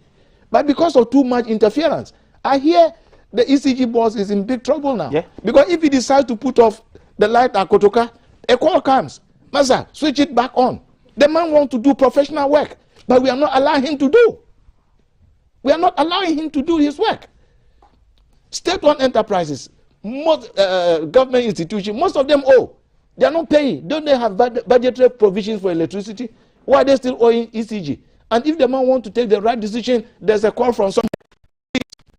Don't switch airport off. Don't switch this place off. Don't switch. But you see, this a professional who has lived outside this country. He was managing the electricity in New York or so. An accomplished engineer. But they are not allowing the man to do the work. This the information I have. So if we want systems to work in this country, let's allow the structures to work. Let's give them the free hand. But also we make sure that we have the right people in the right places. That is where they can demonstrate what they are capable of. But if you just put somebody there because for whatever reason, other than experience and then expertise, we can't move forward as a country. So I always insist that Ghana, we can build this country if we put our heads together. Get the right people. We have them all over the place. We have them all over the place. Why don't we use them? And if they can, allow them to work. The problem we have in this country, when you come and you want to bring innovation, you face that when you came from Germany? A lot of resistance. A lot of resistance. Are you going to tell us what to do? What was your response? Well, I think you want to say... in the beginning, what was your response? In the beginning, my response was that you want to send your children to school in Europe. But the good things that they have, that made their system to work, you don't want to put it into practice here. And then they look at you as if you are from the planet. But we need to change our mindset. The Mibai Hachenu is too much, the NBA people. The Mibai Hache. We need to change our mindset. Because Ghana, as I keep saying, is a very beautiful place. But it's only Ghanaians who can build this country of ours. And Kafui, at this age, I wouldn't want to live anywhere apart from Ghana. No. For what? Kafui, somebody has dropped me an interesting messages from Bono. Please, over the past 2 weeks, the people of Sunyani East and West are experiencing net co-created doomsday. You have your own money but to purchase power, and they tell you the network is off, so we have been sleeping in darkness, though it is not our fault. So people have money, you can't buy power. So if Netco is watching, that is from Bono region, Sunyani municipality to be specific. And see, it means that people are watching the show. And what we are not here to castigate anybody. We want the system to work. And last of it all, you don't visit the sins of a father on an innocent son. You have Ministry of Finance, Ghana Airport Company Limited, they are owing. Why can't we give them prepaid meter? Me and you here, seated here, you have a prepaid meter, don't you? So why can't government of Ghana, in its quest to sanitize the system, put a prepaid meter at Ghana Airport Company Limited? Because they are visiting the sins of those companies on innocent clients like me and you. So the government want to show the way. I'm also recommending to government. With the citizens in Ghana, you are giving out prepaid meter. In same vein, put prepaid meter at the Jubilee House. Put prepaid meter Ministry of Finance so that we citizens can know that you are the leader, you are showing us the way. But you don't give me prepaid meter in Adenta and you have postpaid meter. In fact, you are telling me to be corrupt. So government must show the way. Ghana Airport is owing. At times they buy some flour which is unconscionable. Why can't they tender to paying bills? I'm sorry, but the truth must be told. Government must show the way. Give the ministries and the agencies prepaid meters, like we are giving the citizens, so that when we are buying prepaid cards and credit cards, they can also do same. On a power note, thank you for that. I want to just refer to Ghanaian Times. You know, Ghanaian Times doesn't come out on Sundays, but online it comes out anytime. GhanaianTimes.com.gh. Go to that website. The source is there. ECG gives 6 institutions 3 days to pay 8.2 million CD debt or face disconnection. So they've given them 3 working days. So I think it starts from today, I guess, or whenever it was written. According to ECG, the Ministry of Communications owes a little bit over 5 million cedis. United Nations Development Program, UNDP, 558,000 cedis. National Information Technology Agency, NITA, 1.5 million cedis. Internal Audit Agency, 545,000 cedis. Kofi Annan Center of Excellence, 28,000 cedis. Why do we even put Kofi Annan's name next to a car? Just don't get it. And this is a surprising one. Economic and Organized Crime Office, IOCO, 277,000 cedis electricity bill. This was contained in notices served by the National Task Force institutions. So the ECG Public Relations Officer says if the institutions fail to settle their debts or make significant payments after 3 working days, they will be turned off. So if they fail to settle their debts by today, Monday the 11th of April, then they have no option but to disconnect them. They have been sending demand notices to these people to pay, to avoid disconnection, and they are also going to be visiting 29 other institutions to demand payment of debt. These 29 institutions include Ministry of Foreign Affairs, Ministry of Education, University of Ghana, and embassies. Embassies do need to pay light bill. I just don't get it. Yeah. So this is what is happening. ECG is growing wild. I hope they can push through because they need to get this money. But Kafu, the solution is given on this platform. They're prepaid. Give them prepaid meter because me in Adenta have prepaid meter. When your power goes off, you go off. It's off. Look, at times you drive through the ministries and agencies deep in the night. See air conditions on. National security should check. They should check. At times you drive around. Weekends, not weekdays, so weekends. And you see air conditions on. And you see, they tell us to buy new air condition that is energy clean, isn't it? But go and see the air conditions at the ministries, as old as Kwame Nkrumah's time. The government should set the pace and we will follow. The leader, you see, have you seen ants moving? The leader will show the path and the rest will follow. So government must show the way through the MDAs. And we, the citizenry, we will follow. All right. What do you think? But the question is, would they have the courage, ECG, to turn off, to turn people off, IOCO, to turn the light at IOCO off? Would they have that courage? I wish them that courage, though. Yeah. Cut them off. I'm just asking questions. Let's see what that's the Auntie West outfit. She's now the new director. Yes. the PRO of ECG to see whether their threat was carried through, because today is the deadline. So we'll give them by close of day today. Then tomorrow we'll call ECG and find out exactly what happened. Did they cut off or did they get the call? All right, so we'll find out. 055-556-1034. Energy issues. Would love to hear your views on what has been discussed so far. So don't worry. According to Gridco and ECG, there's no 84 days of doom. So, meanwhile, 6 organizations have been threatened to have their power cut off, including Yoko, and it's amazing. So we'll see how that goes. Tomorrow we'll come back to you as your faithful servants, and we shall report. Now, if you're a national service person, be very scared. If you haven't done your national, you qualify for national service, but you haven't done it, you'll be in trouble, because the National Service Secretariat says they will prosecute you, they'll take you to court, and they'll deal with you. So organizations, they've taken it to a whole different level. Who have not completed their 1-year mandatory national service will be prosecuted. So it's not even the people, it's the organizations. So the national service scheme has consequently opened a window of opportunity for all those who haven't undertaken their service to do so.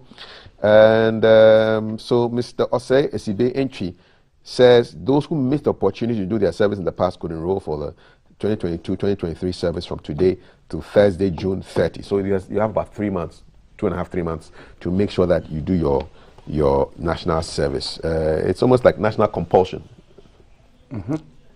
But is it practical? Well, how many prosecutors do we have? Does it know what happens in court? The courts are full, inundated with cases. So how many are they going to do that in practical terms? It's just an empty threat? No, even on what basis are they going to charge them? Is there any that in case you don't do your national service, under criminal and other offences at all? On what basis? You see, if you are sending somebody to court, the charge must be specific. You have to charge them under a specific law, but perhaps are not well informed. I will find out today on what basis they are for non-compliant or non-performance of national service, and which act does it breach. I don't know, but I need to find out. But even if you want to do the prosecution, do you have the personnel? Go to our court and see. Cases have been there since 2006. You're talking 16-year cases? 16-year cases. The land you acquired at Bui for your Bui Power Project. The people at the other side, Jama, Carpenter, Jobo, their monies have not yet been paid. They've been in court since 2006. You are using your power. All right, Ghanaians, you are using the Bui Power, enjoying your high life and whatever. But the people whose land you've taken, you refuse to pay them, and they are just ordinary projects. Government has not paid them. This is unfair. We admit that government can do what we call compulsory acquisition. But after acquiring the people's land compulsorily, you need to compensate them. Compensation has not been paid since 2006. So there are more important cases that the courts have to deal with than someone who has not done his national service. So it's just an empty threat, really? Well, I'm not saying that. I didn't say that, but I don't see how they are going to carry it out. You don't think? Looking at the number of cases we have in court, and then the prosecutors, who have more serious work to do than someone who has not done his national service. I'm not saying it's not important, but looking at the seriousness of cases that we have in court, and the number of people, the personnel to do the prosecution, Attorney General's Department, they are poorly understaffed. I remember when it was Brun region, Attorney General Department in Sunyani, they didn't have more than 5 lawyers to do their prosecution. So if there's a case at Techimai and Kranza, and then the policeman does his arrest, he brings it to Attorney General Department for advice. Sometimes it takes 8 months. And someone who goes and says, police for no jitskao. No. Attorney General Department in the whole Bruno region at that time, they had 5 lawyers for 29 districts. So what are we talking about? You see, you think he's going to leave that chieftaincy case in Atebubo or whatever to be pursuing cases involving people who have not done their national service? If you were a lawyer at the Attorney General Department, would that be your priority? Good question. Bernard, any reason why people are not interested in doing national service? It's true, because we need to look at that sector, the object of national service. Is it defeatist now? Is it something we need to review? I think that we should bring back that 6 compulsory month of military training. We need that back. Kafu, in my candid view, every Ghanaian who is supposed to be a national service personnel must undergo that 6 months in addition to the additional 6 months of other core duty. People are gradually losing, the vim and the vigor. When you are posted, that kind of enthusiasm is not there. So I think that the government must also sit back and reflect. What is it that we can do to make it more appetizing? Is it that people are losing interest? Why do you think somebody would love to avoid and evade doing national service and later want to get certificate? These are not matters that we must use the law to intimidate people. The law was crafted years back. Changes have happened. It is time we sit back as a country and review the entire national service object so that if there are other ways we can have to do national service, people must do. There are people who are posted to areas, they go there, they do nothing. But you see, a service must be rendered. And if that service is not forthcoming, the environment is not conducive, are supposed to be dynamic. So once society is changing, let's look at the object of national service. And in my view, it needs a bit of review now. What are your memories of national service before we get to Thelma? Where did you do your national service? Kirk Insurance Brokers Limited. Okay. I had a background in it. So I didn't have background in insurance. Okay. It was by coincidence. The founder of the company came to Commonwealth, and then I was the whole president. And by default and by divine intervention, I got the opportunity to do my service there. And then I developed interest in risk management and insurance. Okay. So that is it. And people are posted in areas, you get there, nothing is there.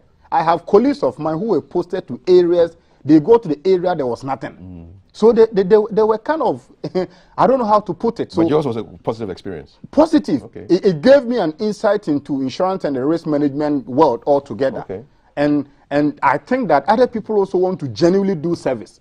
But people are posted to wrong places. Right. People are posted to areas to sit on. These are matters of great concern. Right. And I think that it is time we sit down as a country to review the object of national service in Ghana. Oh, so you were a Hall P, come off Hall. Yes, a whole Nice president. one, nice one. Salute. Memories of national service. When Well, did you do I did my national service at Nooks. Did you do two? Not- Did you do O level, A level? No. After GIJ. Okay, after GIJ. I did my national service at Nooks Secretariat. Okay. At the head of press and information department. Okay. Very exciting. All right. But very challenging as well. That was the Luther days. Okay. During the Rollins era. Right. So I was the head of press and information. Okay. I was supposed to do it for 2 years. But after I finished my 2 years, nobody wanted to take that position. So I had to do a third year. Because that position was reserved for GIJ graduates. Head of press and information of Nooks. So when I finished, I wanted to move. They said, well, nobody wants to take up that position. So you did 3 years? I did 3 years national service. Did they pay you for the third year? Yeah, they paid. Okay. They paid. But the problem was that everybody in Ghana got his allowance apart from Nooks, who were the last people to be paid. You have to struggle, go to the ministries, fight. They say, national service, Nooks, Musica. But you got it finally. No, we got it finally. All right. It was very interesting, very exciting. Awesome. But sometimes it was not very pleasant as well because of the confrontation with the government at that time. Yeah. Which years was this? That was early 1990, 91. That time we were just transitioning. So Chairman Rollins was in charge? Chairman Rollins was in charge, yeah. So we dealt with him. You dealt with him. I'm sure he also dealt with you. Well, before I go for the messages, my brief memories of I did 2 national service periods. So after A levels, I taught in Nungwa as an English teacher in a school. I always remember my first day. My first day, I got to class, and the kids didn't speak any English. I didn't speak any Ga, but I was supposed to communicate. I opened the register, and everybody's name started with Bo. Bote, Labi, Boko, Bokai, Bote Duku, Bokwe, Boko, Bolabi, Bote, Botele, the whole register. All 30 names. Some of them had 2, Bokete Bote. Or someone who had something Bolabi. And I asked my teachers, what's going on here? Why does everybody's name begin with Bo? He said, Kwe. Nungwa Woyo. So apparently there's a part of the Nungwa areas where so you have the Kwe people and then you have the Bo people. It was just Bo, but I loved it. And then my second national service was after University of Ghana. I was a TA in the French department. Yes, marking scripts, and it was really good, enjoyable. I don't know where Thelma did her national service. Right here. She's going to say, oh, you did it right here at GTV, GBC. Awesome, great stuff. Yep. No. But can I say good morning to the Bishop of Accra Diocese of the Methodist Church, the Bolabi Bote. So he's from Nungwa. Good morning, Bishop, sir, from your daughter at GTV Breakfast. Thank you for sending your messages across to us. 055-556-1034. These are your thoughts and not the opinions of GBC or any of its presenters. And I'll get straight into it. The screen has been very funny this morning, but we'll try and weather the storms. Good morning, Your Excellency, CAF and Dr. Bafo. And this is about the non-communicable diseases. And say, some advice there on regular water intake, and he comes back to make point about thoroughly enjoying the informativeness with great panelists, and that's Mina Hunter Franco Bab. More messages coming in. This is a newbie. We haven't saved the number. Good morning. Please, there will not be any doomsor, but ECG should be able to collect by the government agencies. And the way is every government agency should have prepaid meters. Teacher Kofi is saying this from Shama. Teacher Kofi, thank you for your message. Good morning. Hashtag we love to see GTV Breakfast Show. Good morning to you as well, Elom. Good morning, GTV. A call from the former power minister warning of doomsor should be taken seriously, and authorities should take steps to prevent it from happening rather than attacking him, from Alhaji Haruna in Ashaiman. Thank you, Alhaji. Kobina joins the conversation with a rather lengthy one. I'm going to go to the next message from this abattoir, Musa Abattoir in Kumasi. Dr. Baumier's lecture was empty because he failed to offer any solutions to economic conundrum we are currently facing. No clear policy to minimize corruption, and the stance on e-levy wasn't communicated. And this, according to Musa Abattoir. Aaron joined. For us to have a sound and vibrant economy, we first of all need to strengthen our local firms and encourage locally made goods and services by ensuring that those items that are produced locally are of higher quality that meets international standards. Point is, we need an industrialized economy that will be able to produce enough for our people to consume. Then the excesses should be used for export. Aaron Babakuko Komisa from Latte Biokoshi. Ankoma Foster has a long one from Achima Yurebi. Another way we can bounce back our economy is that all institutions and hotels using dollar as payment around this country must stop. Let's all work together to bring back our economy. Thank you for sending your message. Hashtag we love to see GTV Breakfast. Good morning. I'm glad about Mile 7 Roundabout. GTV, we really appreciate your good work for Ghana. Keep it up and have a great week. Have a great week as well. Jane, I'm going to try and scroll to get a few more of your messages. Rhoda says, good morning, thank you. Let's see if there's any more up there. Okay, so that should be it for your messages for today. And keep sending them across to us, and we'll try and read as many of them as we possibly can. If I have time, perhaps I can scroll a bit further to some more. Patrick has sent one, and I think we have some disappearing messages as well. So don't activate your disappearing messages, because once you send them, then we can't read them as we should. So thanks for sending them on. I'll hand it over back to Kaf and his guest. Who's your guest, by the way, in the conversation that comes on? Dr. Kasa Atuforsin will be sitting with us to give us the minorities' reaction to Dr. Baumier's economic lecture at the TESCON conference last week. So the minority have been very vocal about their disagreements with some of the things that the Vice President put forward, even with the figures that he provided us. And so we'll be trying to get their thoughts on the debt recovery and how we're doing in terms of everything that we borrowed and what we have to show for the borrowing, what we've done with all the interventions that government put into the COVID-19 resuscitation efforts, and the help and support is provided to businesses. What are the minorities' opinions about, standard of living? What are the minorities' opinion about inflation, cost of goods and services, and generally everything the Vice President had to say last week? They've been very vocal about it. Today, they'll make a stronger case at the table as Dr. Kasa Atuforsin sits with me around the 8:30 mark. So send your questions ahead of time. 05555-61034 is the number, and we'd love to hear from you so we can put some of your questions and thoughts to him as well. Remember to keep your language temperate. We like to keep it very calm and collected here on GTV Breakfast, and we don't want to use insultive language. You know that we are all for peace. Let's encourage the healthy discourse, and that's what we'll be doing at the half I'll be back to do that. So, you looking forward to it, Kaf? Yes, and no, when you're working with professional presenters, you know that her head is full of figures right now. She's done a whole bunch of reading, and she's going to do her stuff. Make sure that you're with Thelma in a couple of minutes. In the next hour, we'll have Valerie with Walasi, having a chat on art and music and all that stuff. We're going to end our conversation briefly looking at government restricting maize and soya beans exports. It's a policy to ensure food security. That I believe cannot be something that we can argue against. I mean, we want to make sure that we have enough food to feed our people.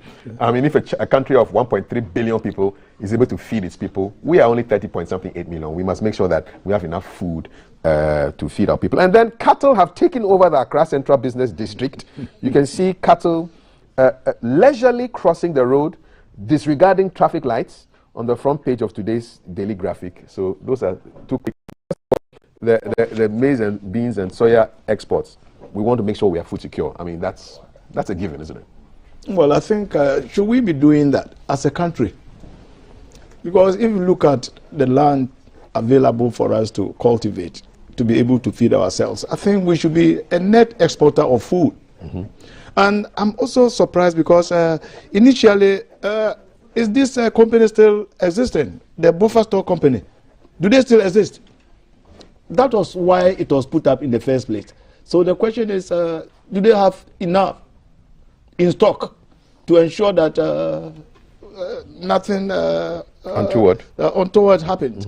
So if government finds it necessary, because I don't have the figures that government has at its disposal. So if based on their own analysis as to whether banning soya beans or maize is going to be in the best interest of the country, but I don't have the figures that they have. But I thought with this, we were told that a lot of warehouses have been constructed. There were some figures. Yeah. So what happened to them? Okay. I want to know whether we have enough stock. So we have so that we don't have to resort to the banning of maize, because people also do that as business. If we have enough stock, so why should we ban it? So we'll fact check that. I'm just asking. That's a good question, legitimate question. Yeah, we'll fact I'm check. asking questions. And we love it. I think we have to look at that so that we shouldn't go the way other countries are going. Because in other jurisdictions, food is becoming an issue now. So let's make sure that we don't get to that level. Awesome. That will be my. But I'm surprised we are not doing the Supreme Court case. Yes, the review. Justice Abdullah. Well, he's taking it. He's taking that to the Supreme I think Court. that man should be commended.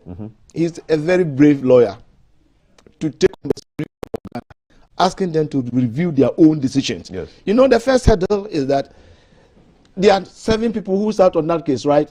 Now, it will be 9, including the 7 who took that decision. Yes. So that's what happens with the review. Yeah, that's what happens. 7 plus 2. Plus 2. So that you have to be able to convince the people why you think their decision is wrong. So he needs a 5-4 at least. At least favor. To do that. And the moment you call for a review, it means what you are saying is that you disagree with the decision. Yes. But what is the basis of your disagreement? First, the law allows anybody to go for an appeal, a review, whatever you decide to do. But you must ground your disagreement in law. So first, we have to establish that the justices erred in law. Whether they interpreted the law wrongly, they misunderstood it, and in terms of interpretation and application, they got it wrong. You have to establish that. That's the first thing. And then secondly, you also have to establish that you just discovered some material evidence, which at the time of the trial was not available to you. And apart from that, even if that material was available to you, you could not submit that material to the court at that time. You also have to establish that that decision is going to infringe your fundamental right as an individual. So it's a long hurdle. He has a lot of work to do. He has a lot of work to do. That's why I think he's very brave. So let's look at how it's going to play out. But the review process is not for you to retry your case. It is any material that you are bringing. You can't bring the same material that you advocated in the trial case. So new stuff has to come. You have to bring, if you granted your case on Article 102, 104, you cannot more make reference to it because a decision on that has been taken. So new stuff has to come. You have to come up with new stuff. So that guy, I think, that gentleman, we have to congratulate him because that is how we develop our jurisprudence. He's a nice guy too. And we are very excited because he's giving me a lot of teaching material. So we have the Supreme Court ruling. Yes. It's what we are doing this week. Yes. We are reviewing, critiquing it, looking at the loopholes, the defects, Fantastic. the inefficient. No, we are just. It's very good. So I think it should continue. I like the way you teach. I like the way you teach. It's good. It's real. You're using the real issues. Yeah, using good the real job, good issues. job. One day I'll come and sit in your class just to audit, if you allow me. just to sit. I won't ask any questions. No, you are allowed to ask questions. You are a guest student. A guest student. I like that. Thank you so much. Bernard, briefly restriction on me, and if you want to just bite. Last week, I'll take it from where Doc ended. Yes. Last week, the National Security Minister, Honorable Kandapa, made a very bold statement in the country. And I would love to use this platform to commend him. He spoke about the fact that for the past months or years, the Supreme Court of Ghana has been given a very common ruling called the unanimous FC. If it is not 7-0, it is 9-0. And the National Security Minister said boldly that it is giving a very bad image on the government because it cannot always be 7-0, 9-0. And that if the Supreme Court keeps doing that, it will let the public lose confidence in the judiciary. So I want to use this platform, number one, to commend him. Because you see, Kafui, it cannot be normal that 7 people always think the same. It cannot be normal that 9 people always think the same, not a dissenting view. So for me, I want to say that a very commendable note to the National Security Minister, because you see, the more people lose confidence in the judiciary, it results to kakistocracy, anarchy, because you lead to a failed state. And when people wrong you, you resort to other mechanisms than going to the court. And on that note, I would love to commend lawyer Justice Abdullah. I think he's done a good job. We are waiting to see the outcome of the judicial review. Now back to the element of banning exportation of soya and the other stuff. Look, this is a summary of Dr. Baumia's lecture over last week. Ghana is facing liquidity challenge, and government must admit it. Look, buffer stock today is owned by government over 300 million new Ghana cedi. If buffer stock has cash availability, they can then make it available to the warehouse operators. Government owe buffer stock owe its suppliers, and that the value of chain continues. So you see, and carefully, don't forget that we live in a capital-driven economy. Demand and supply, invisible forces work. Live from a businessman and a farmer, and I know that in Togo, a bag of soya will give me $1,000, and Ghana will give you $500. Common sense will tell me to go there. So it is not just about waking up to bring interventionism. Government can put in place artificial mechanism to regulate the availability of foodstuffs in the country, but government must not forget that we have the unforeseen hand on demand and supply. And as business people, they are looking to maximize profit. So if you, the government, cannot regulate, cannot pay buffer stock timely, for buffer stock to pay its suppliers, obviously, these farmers, these suppliers will look for other markets to make their profit. So it's a wake-up call on the government. We have a liquidity challenge in the country. The money cannot be found. So if money can be made available, there wouldn't be the need to have a trade policy of placing a ban. Because if buffer stock has money availability, then they can pay their suppliers, suppliers can supply, and the value chain will continue. So for me, I'm totally against it simply because government is not coming out clean. Government must admit wholeheartedly that me, government of Ghana, I have liquidity challenge. So if I'm owning buffer stock, give me time to pay. If buffer stock can be paid at the right time, then they can also at the right time pay their suppliers, and the farmers can make their money. Kafil, in conclusion, go to farming communities in Ghana. Go to where watermelons are being so 2 cedis a watermelon. But there is a situation that if government were to be paying buffer stock, then they can have the cash at hand to be paying supply. So it is not enough to say that because price of foods are going up, you are putting in place artificial restraint not to sell outside the country. I totally disagree. Accept that you have liquidity challenge, you are not making money available, and it's affecting the trade policies, the trade constraint of your suppliers.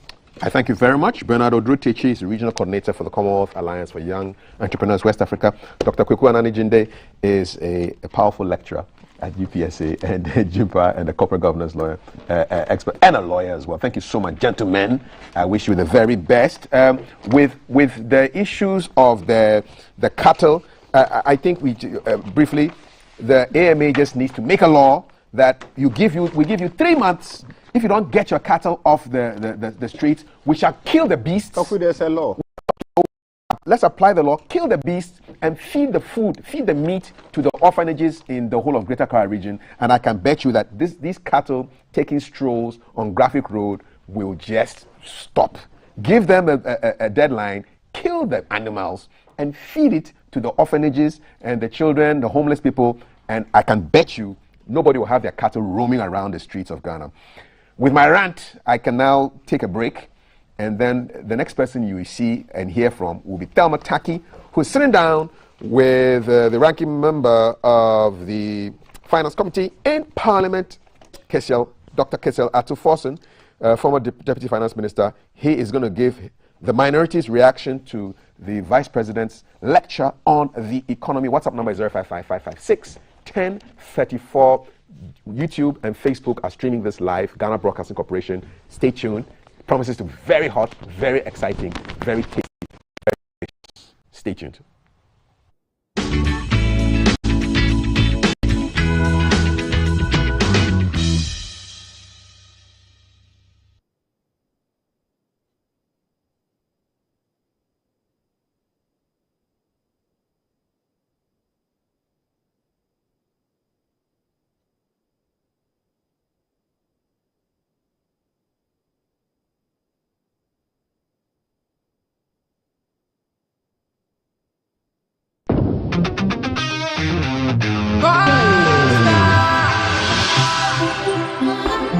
And they call me UJ.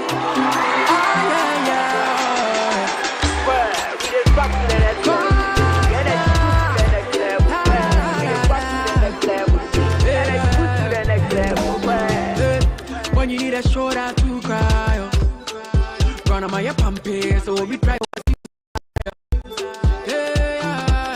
Let bygone be bygone. I didn't see what the button go do. We go straight to stardom. And I go take you to next level. Oh, my baby, oh yeah, yeah, yeah. The energy next level. Back baby, oh yeah, yeah, yeah. I go take you to next level. My baby, oh yeah, yeah, yeah. I don't code next level. Excessive drinking can be detrimental to health. Not recommended for persons under 18 years, lactating mothers, pregnant women, and people sensitive to caffeine. This advertisement has been vetted and approved by the FDA. Hey, tell me more. Tell me more. Hey, tell me more. Tell me, beer. Bema will worry me. Watch me, you come 1 week, Mr. Oh, now, yes. Boga, nade. Senior, name me, you ma cut down my business is a collapse. I'm out of balance. So, won't take quick credit in Ghana? Quick credit? Yes, quick credit. Who pesika? Eddie start here, you may be. Who here be seen? Who pesika they are till hot so. Who here Bosumi Juma? Who here Sikadia be temper so. Quick credit, Bema will loan, and what you are in Kakra. Now, and let just some Cassian say. A collateral free loaner, susu, savings, account opening, and a deposit as MBL. You hear me say, Ghana card. 2022 year, 1 year Juma, now 1 hour young. Who need excuse here? Quick credit to 03022 00390 and 05969 20833. But in a quick credit.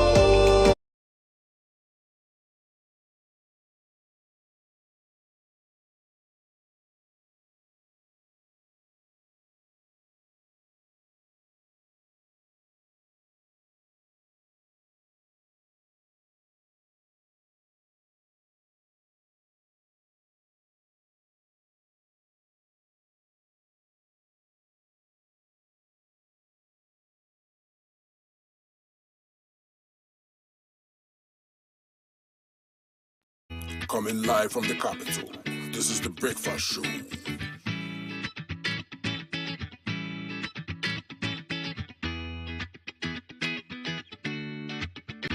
Coming live from the capital, this is the Breakfast Show.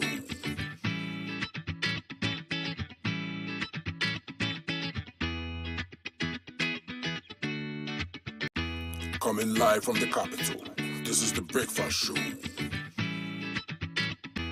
Live from GBC Studio 1, this is the Breakfast Show.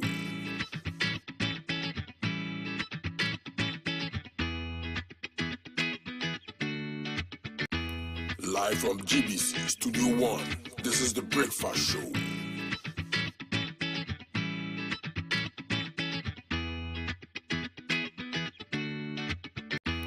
Live from GBC Studio 1, this is the Breakfast Show.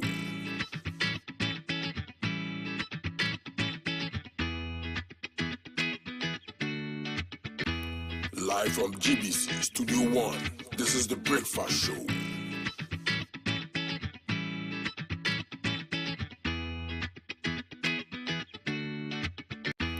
Live from GBC Studio 1, this is the Breakfast Show.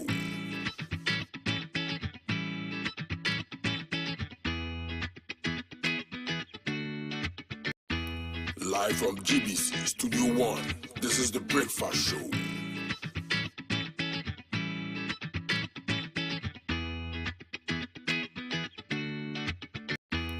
Live from GBC Studio 1, this is the Breakfast Show.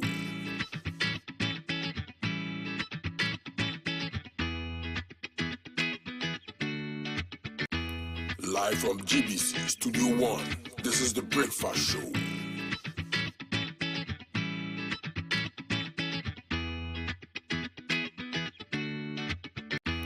Live from GBC Studio 1, this is the Breakfast Show.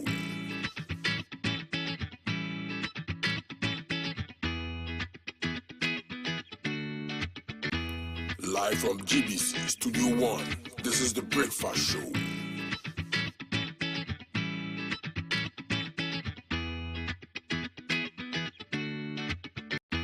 Live from GBC Studio 1, this is the Breakfast Show.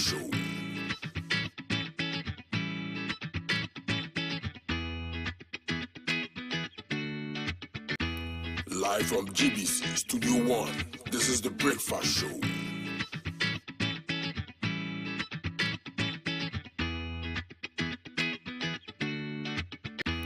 Live from GBC Studio 1, this is the Breakfast Show.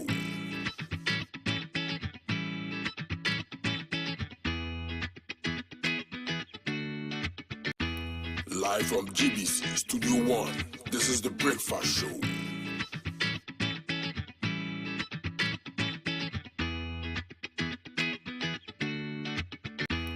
Live from GBC Studio 1, this is the Breakfast Show.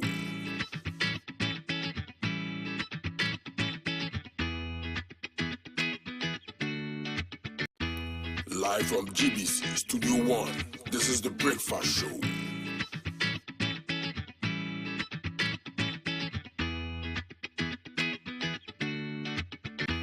Live from GBC Studio 1, this is the Breakfast Show.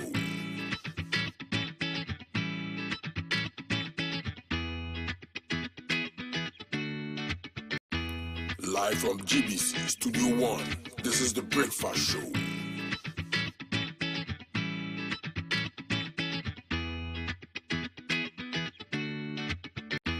Live from GBC Studio 1, this is the Breakfast Show.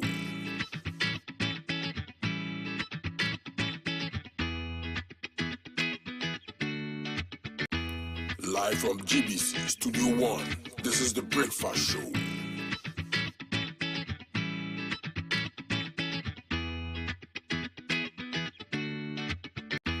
Live from GBC Studio 1, this is the Breakfast Show.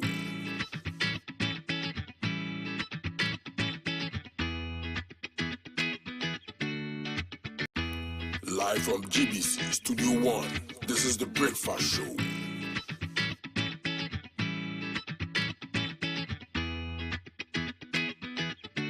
Into the thrust of events, and Dr. Fortin, Ghanaians, including people from the minority side, asked for the Vice President to speak in the wake of everything that has happened with the pandemic and the efforts the government put in to support businesses and everything that is coming on off of the war in Ukraine and then the fall of the cedi and the performance of the economy in general.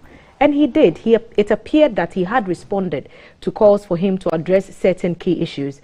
But your side is just saying or most of the things he said are not reliable. In fact, I have a paper right now. The publisher today is quoting the Member of Parliament for Yape Kosiga, the Honorable John Abu Jinapo, and he's saying that the presentation on the state of the economy was full of falsehood and misconception, which could not point out the current economic hardship facing the citizenry. Is that really what your thoughts were when the Vice President delivered that over 2-hour delivery? What are the key points of your contention here? Thank you very much. To start with, yes, I acknowledge that we had called on the Vice President to speak. Not only the minority, but sections of society has been calling on the Vice President to speak. For a simple reason that the country is going through, excruciating hardships.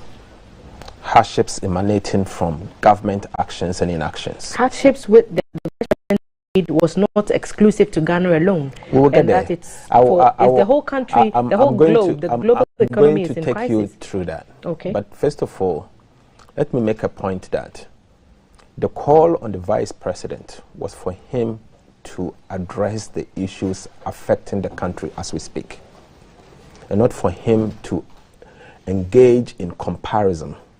That is obviously untrue. If a country is going through hardships, if a country is going through massive depreciation of a currency, and a lot more is not happening, what we do is to call on our leaders to show leadership. And leadership is when you are given the opportunity to address issues and you confront them as and when it happens. For the records, this is not the only government that may have faced some challenges.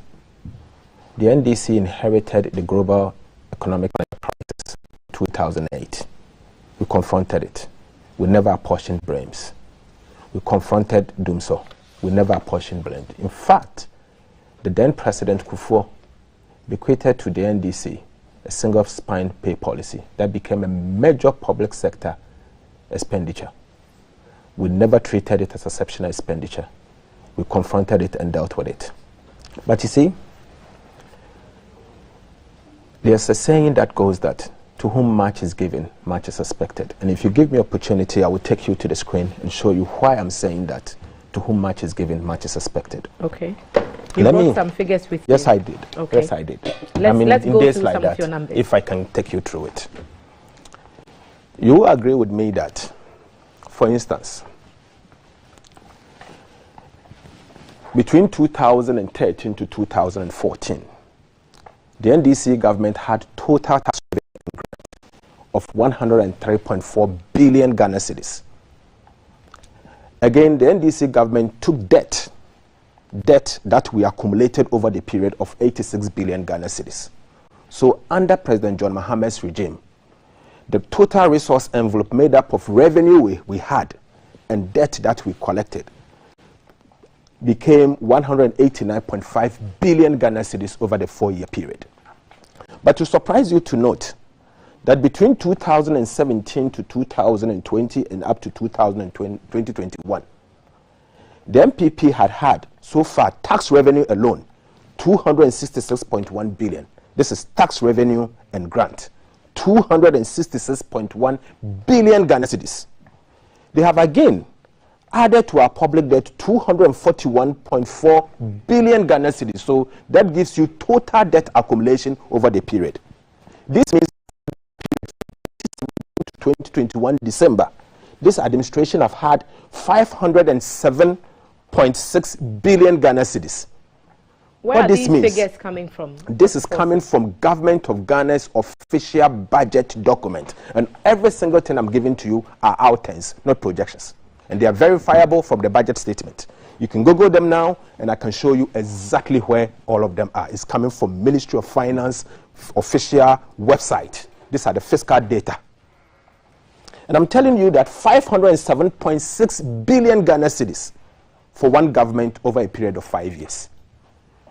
If you are to express this on an average exchange rate of 5, this government has had over 100 billion US dollars over a 5-year period. Now, can I show you, my sister? 100 billion is what every country needs to transform your economy. 100 billion US, coupled with huge political space. This government had everything that it takes to have transformed this economy. But let me take you to the next slide. In spite of this, and you could see I heard the vice president when he was speaking, and said that the fiscal deficit during their time was an average of 4.5%. But that cannot be the case. And I have with me the overall fiscal balance. And let me say, I use the word overall because fiscal deficit is fiscal deficit. You cannot say fiscal deficit excluding A, fiscal deficit excluding B, and give me the overall fiscal deficit. Because what we want to know is this fiscal deficit that flows into debt accumulation. Fiscal deficit that flows into primary balance. And that is why we are saying that in 2013, the NDC left office with started the year with a fiscal deficit of 7.6%. And it's verifiable. 7.6. 2014, 7.4. 2015, 4.9. And 2015 is 6.5. 2017, MPP took office with fiscal deficit of 4.8. 2018, 7.0. 2019, 7.4. And then in their own numbers, even though the IMF is saying it's 15.7, I'm charitable. I always use government data. I'm using government data of fiscal deficit for 2020, 15.0. So 15.0, the average here is 8.6, whilst President Mahama did an average fiscal deficit of 6.6. So you could see that a widened 2% average over a period of 4 years. In fact, if you add 2021, the situation becomes really worse. But I'm trying to compare 4 years here and 4 years there so that you can see exactly who is the better manager of the Ghanaian economy. In terms of primary balance, and let me say, primary balance means that anytime you arrive at a surplus, it means you are not borrowing to pay your interest on the debt that you have actually borrowed. If you see a negative primary balance, it means that you are borrowing to pay your interest.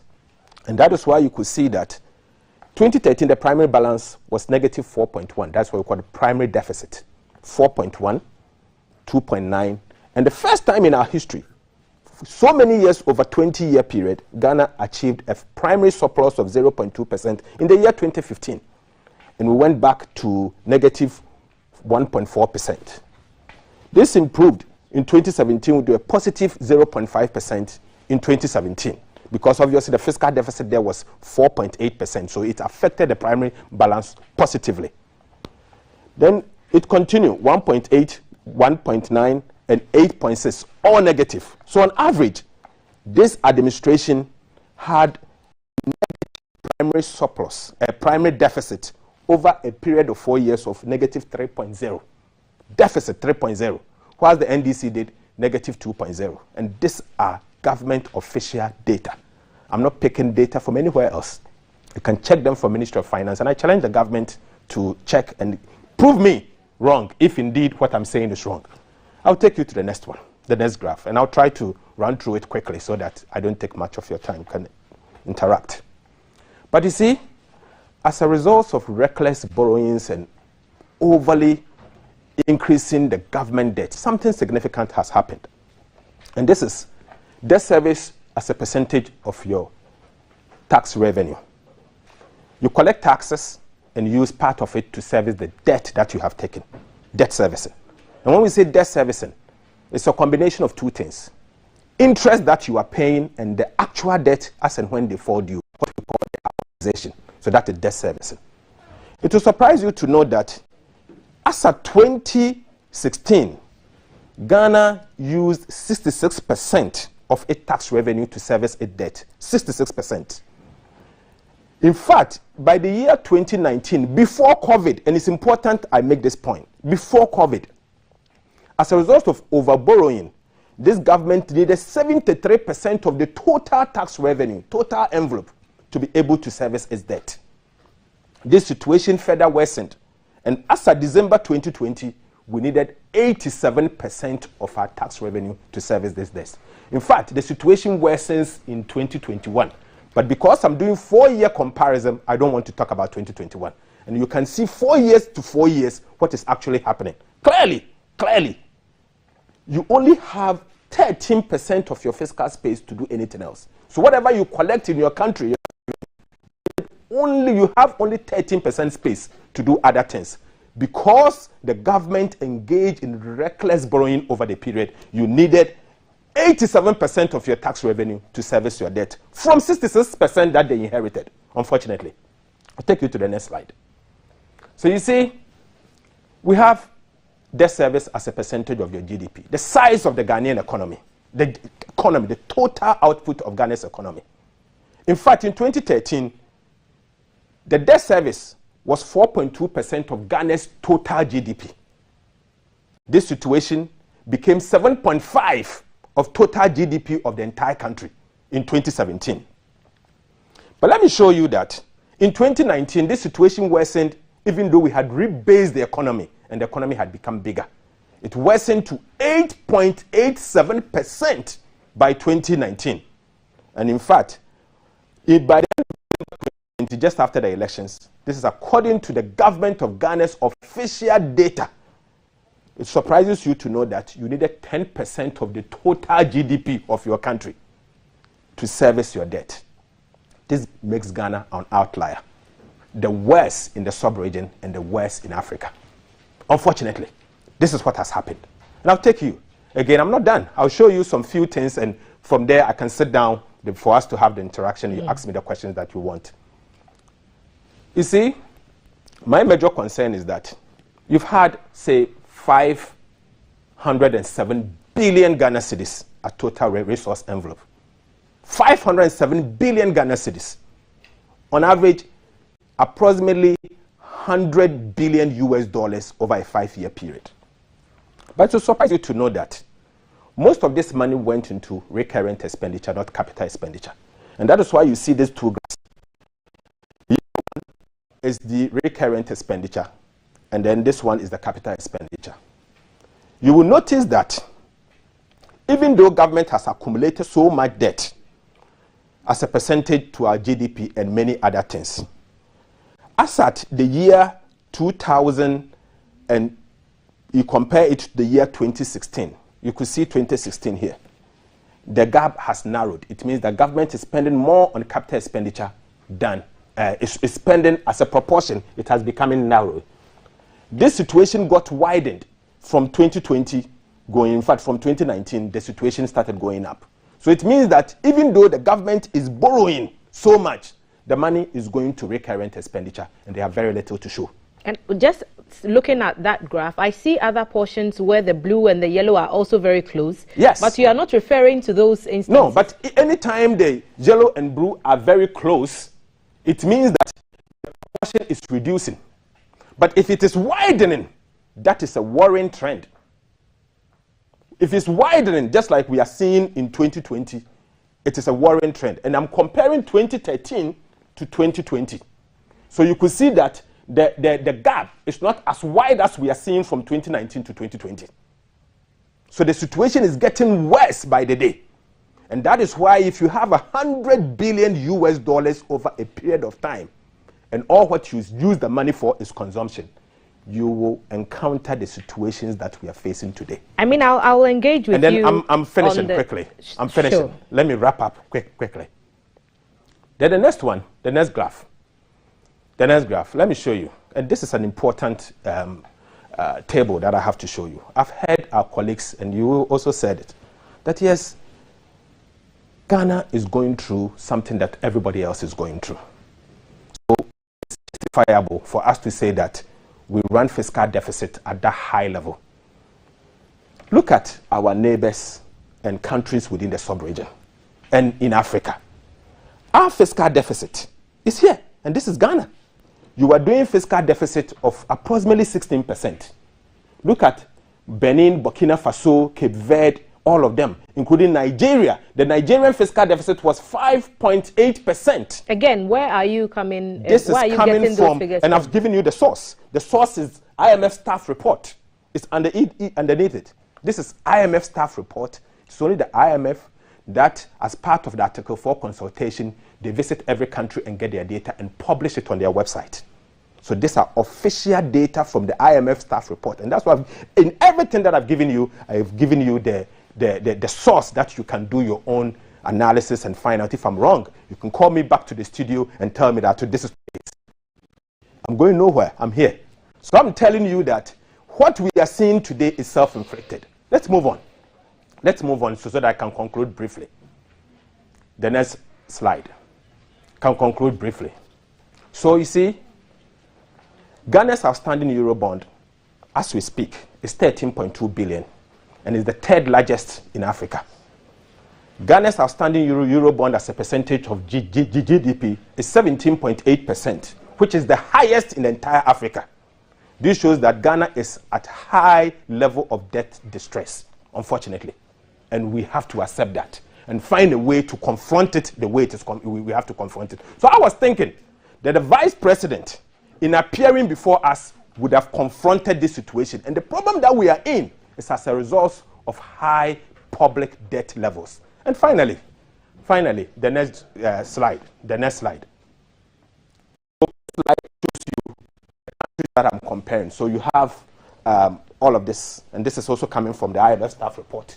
So you can see Ghana, Zambia, Senegal, Gabon, Ivory Coast. And you can see that Ghana is 17.8%, and whilst as a percentage of GDP being the largest in the entire Africa.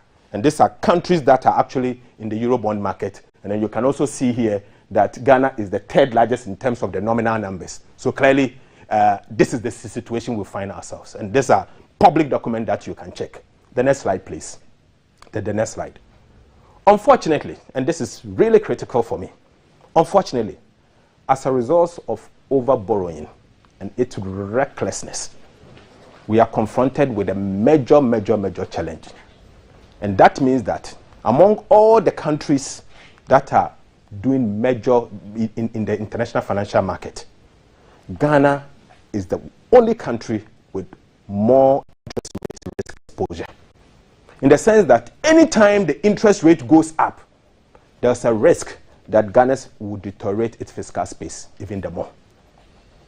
And that is why I am of the view that if a vice president who is the chairman of economic management team is given the opportunity to confront issues, that vice president must be honest to the people of Ghana and confront the issues as and when they have happened. And unfortunately, we only saw comparison. I was not going to come here to compare, but I was going to come here to obviously suggest to government some of the things they can do to save the situation. Because the problem we find ourselves as a country knows no bound. It doesn't know NDC, it doesn't know MPP. We have to confront it as the people of this country and resolve them. And that is why I'm happy I'm in your studio today. So in spite of all what is happening, I show you one major concern that I have.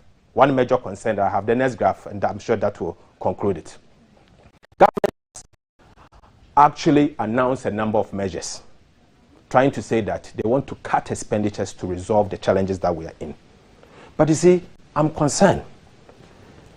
Our finance minister tells us that they are going to cut discretionary expenditures. This is the entire budget. There are some you can cut, some you can cut. All of this are non-discretionary expenditures, and it gives you approximately 110 billion Ghana cedis. You cannot cut compensation, debt service interest, amortization, grant to other government units, and arrest clearance. You cannot cut them. But you can cut goods and services, domestic capital expenditure, subsidies, and benefit. But you see, these goods and services that we have, free SHS is part of goods and services. Domestic capital expenditure, the contractors fixing your roads are part of it. The schools that are being built and hospital agenda 111, I'm not surprised that His Excellency the President is telling us that they have to postpone the completion of agenda 111. Everything is going to debt servicing and then subsidies, plus social benefit. So the only thing that they can cut here is 17.4 billion. And he's telling us that he's going to cut 10% of that. So the entire PDRC conference that they held, the announcement that they've had, the 10% will mean they are cutting 1.7 billion Ghana cedis. That will not solve the problem. And so, my sister, there is a lot more we have to do as a country. I'll pause here. There's a lot more we have to do as a country. Well, and I can assure you that until we stop this unnecessary politicization of who did what and who did what, we are going in for a long haul. And this government may run all of us into a ditch. They should stop what they are doing and confront the problems as and when they happen, like we have seen today. Dr. Kasa Atuforsin is reacting to the Vice President's lecture on the economy last week. He's just given us what he calls a detailed analysis of what their figures look like in comparison to what the Vice President gave us. But there's a lot of numbers and percentages on the screen. What are the facts on the ground? What do the people, Dr. Forsin, the people on the streets, what language do they understand? And they understand the language of, okay, government says that we've had to borrow. The Vice President made the case and said, even in the borrowing, there's an account of what the monies have been used for. And he gave us a list of things that the government has done with the monies borrowed. The Vice President made the point that of the 351.8 billion that was contracted by the NDC, but only disbursed only 351.8 billion. 6 billion of that was contracted by the NDC and released to be used under the NPP. And now they form part of our debt. So 351 billion debt, 6 billion was what you had already put on the table for them to use when they came into power. And they've had to use some of those monies for the financial sector cleanup, for COVID-19, and for other expenses as well. In fact, when you were comparing us to other countries, you did not tell us that other countries did not have to deal with a financial sector cleanup, which Dr. Baumia told us cost us 25.1 billion to save the banking sector from further collapse.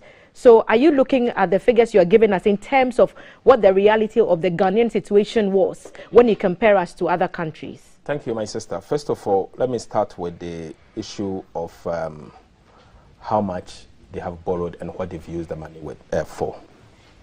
I'm sorry to say that this is a government that have had the largest resource envelope in our history.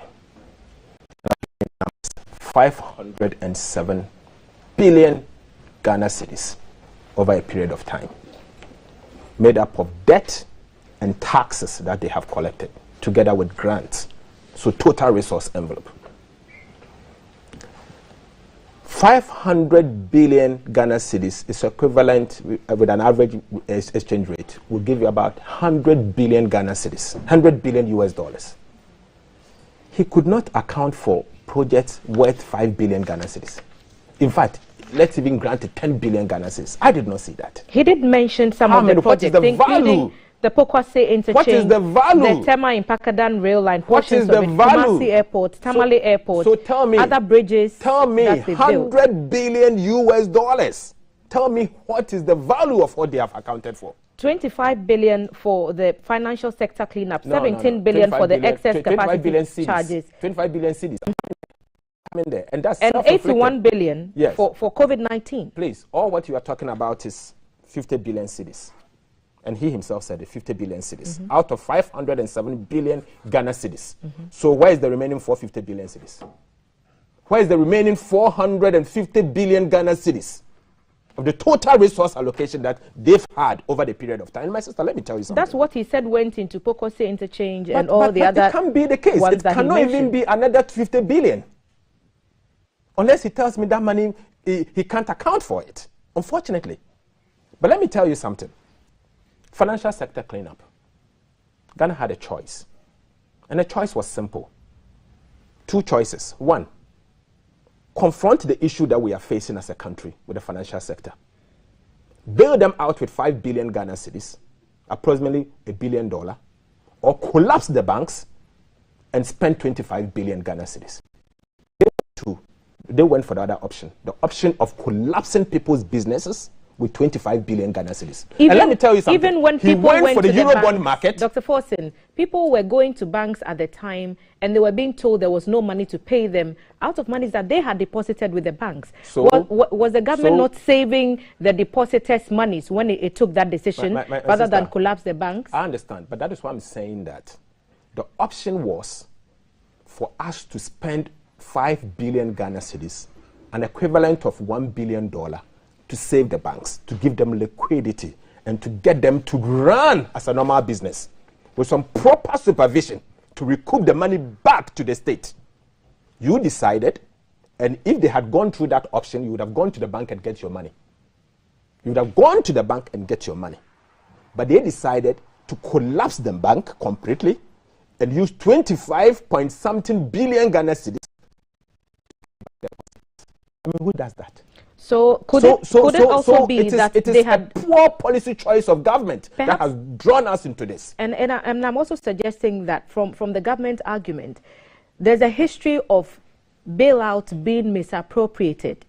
And so if there was a feeling that the monies they were putting in were not going to solve the problem, then perhaps they may have chosen the alternative, which was to help in the way they chose with the cleanup. I'll be very sad if I hear this from the government. I'll pardon you because it's coming from you. But if a government official can boldly tell me that I decided to collapse a bank because the bailout option may mean that people may misappropriate the money or may not be able to use it the way they have to use it, I'll be very sad. Because you see, you have the and this is coming from you were in power at a time when you gave money to the central bank. We did not collapse the bank. We did not collapse the bank. You pumped money into the system to cushion the government should have gone the same way. You see, government had an option. And as I said, government had an option. Just like they've done with the GATT, to find a way, after they've collapsed so many banks, they said that, okay, those ones that are shaky, like the ADB and NIB, instead of us collapsing it, will form Ghana Amalgamated Trust. Give some money to them and let them stay alive. Why didn't you do that with others? They only collapsed that, and we started raising the concerns and said that, be careful what you are doing, only for them to come back to their senses and say that, come on, we have to change the narrative. It was too late at the time. So they were not sure what they were doing. And it looks like somebody somewhere misled them. Or somebody somewhere did not do proper mathematics to come to the understanding that the option that they are taking is not the way to go. So it's self-inflicted. Nobody anywhere can blame someone for this. Are you saying all the banks that were in difficulties could be saved? Exactly. All of them? You can save NIB. If you can save, what do you call it, the other one, ADB. You can equally save Unibank. You can save UT Bank, because UT Bank's situation was far better than some of them they've saved. And just find out. It was purely based on either mismanagement or misunderstanding of the system. The books show that some of them just performed poorly because of the bank's own choices. Sister, you see, the books may have pointed to a fact that there may be wrongdoings, there may be wrong decisions and all of that. But in the end, you've been elected to take care of public money in a prudent manner. Was the choice to collapse them and spend the taxpayers' money of 25 billion to fix it without getting any money back? Or was the choice spend a fraction of that money, 5 billion Ghana cedis? In fact, 5 times, you spend 5 times what you would have spent to fix the mess that you claim you have met.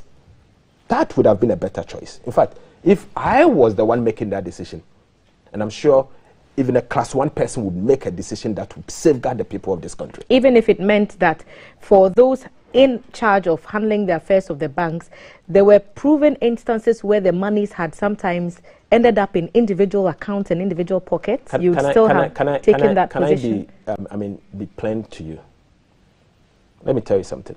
This government took a decision based on emotions to collapse the banks, and based on political reasons. They did not think through it. And I'm going to be blunt with you. It's emotions and political vindictiveness that has landed all of us in the mess that we see ourselves. And the issue of COVID. You see, we are not the only country that actually saw COVID in 2019 and 2020. In fact, Africa, the height of the COVID period was in the year 2020. We are not the only one. We are not in an island. Our neighbor Ivory Coast is there. And honestly speaking, the Ivorians saw COVID in the same magnitude that we saw it here. The Nigerians, because obviously COVID, because it's a population-related something, because it's spread within human. Nigeria with a larger population of almost 200 million people spend less than we spend.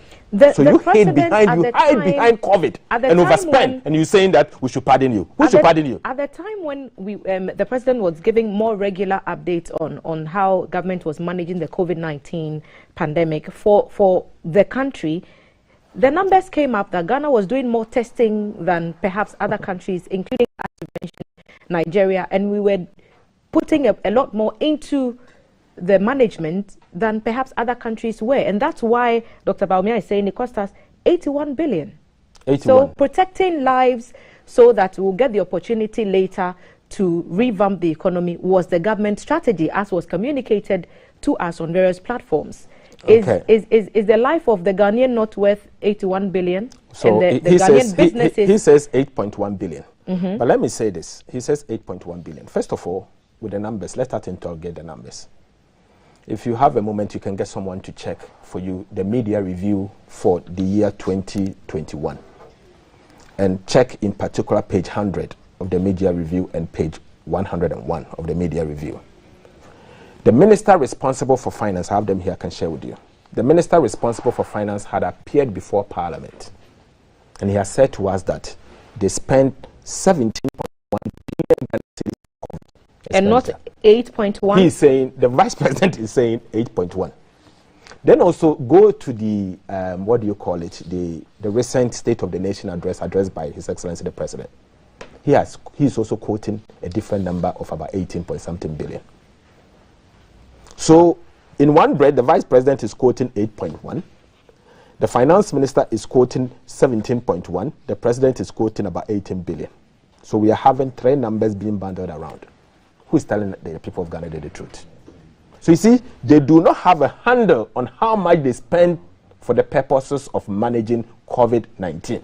Because the different individuals gave different numbers. Different numbers. And that is why I'm telling you that the only way we can get to the bottom of this matter is for us to sit as a country and audit those COVID-19 expenditures. And that is why I sent a motion to Parliament. Motion was defeated, or it wasn't defeated. The speaker actually decided to dismiss my motion to investigate the COVID-19 expenditure. And we need to investigate it because in one breath, and what the vice president has said has further, strengthened my resolve to get this matter investigated. You're going to pursue? Yes, of course. Of course. Is my motion. An accountability call for motion. You? Yes, exactly. Okay. Because I'm seeing that the vice president is saying 8.1. The finance minister is saying for 1 year is 17.1, and the following year he's adding more. The president is also giving us different numbers. So you have three different numbers. All of us don't know how much we spent. And no ministry, even the government, doesn't have a handle. Then it means the ministries do not also have a handle. In some cases, when you ask the government how much they spend, you said, it was spent in my name, it was spent at the Flagstaff House. It cannot be the case. It cannot be the case. So please, there's the need for us to audit these numbers for us as a country to come to understanding how much we spend. So then the suggestion would be, let's wait for the Auditor General to give us the actual numbers. I'm sorry to say that the Constitution empowers Parliament, being the people's representative, to constitute a committee and to vet or audit anything that we think that it should be done. So Parliament can actually perform that function. I wrote to the Auditor General myself, together with Honorable Muntaka Mobrak, the Chief Whip of the Minority, asking the then Auditor General to commission an audit into the COVID-19 expenditure. To date, the audit has not been done. And I call on the current Auditor General to do what is right. Because we've written to you, we've asked for a special audit on COVID-19 expenditure. If he has done that, I wouldn't have had this conversation today. I'm saying this because we've written to them. It's been a year plus. They've asked, and that's why we are here talking. So if they have done what they have to do, we wouldn't have been here talking about what I'm talking about. We are building a country, for God's sake. So anytime you get opportunity to improve on the lot of the people and being given the mandate to do so, you have to do what is required of you. Unfortunately, that's not what we're saying. There's also a case that you made for the high cost of goods and services and increasing prices of goods on the Ghanaian market. And the government side has come out, at least Dr. Baumia told us, these are things that have happened everywhere in the world, and that they're doing the best they can to ensure that, concerning with regards to what the current situation with post-COVID and post-Russia-Ukraine and post-financial sector crisis, they're doing the best that could possibly be done. And you still insist that is not the case. So why do you disagree with the government stand on helping to keep prices down, even in the face of rising prices on the international market? I have not seen an attempt by the government to help keep the prices down. I've not seen that. I've rather seen, on the contrary, a government that is not saying that prices are going up, so they should do something. And in fact, all government policies and actions suggest or point to the fact that they rather want to, exacerbate the situation that we find ourselves. And I'll give you an example. An example is the fact that they claim that food prices have gone up. And then at the same time, this government has increased a tax. The benchmark values discount reversal will mean that additional tax on import duties.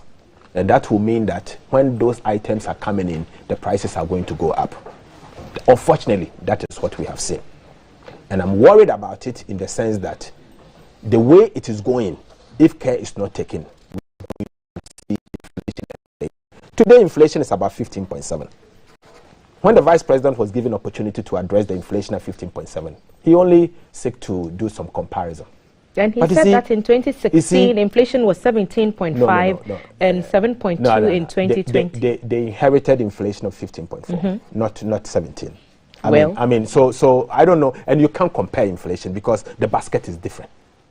The basket in 2017 is not the same basket, so you don't even compare it. And I'm surprised he's doing this kind of analysis. But let me say this: the 15.7 inflation we are having today, this actually happened at the time that we have not seen the taxes that they have implemented, fuel prices and all of that. In fact, by the end of this year may even be too long. By June, my projection is that inflation may be hitting close to 20%.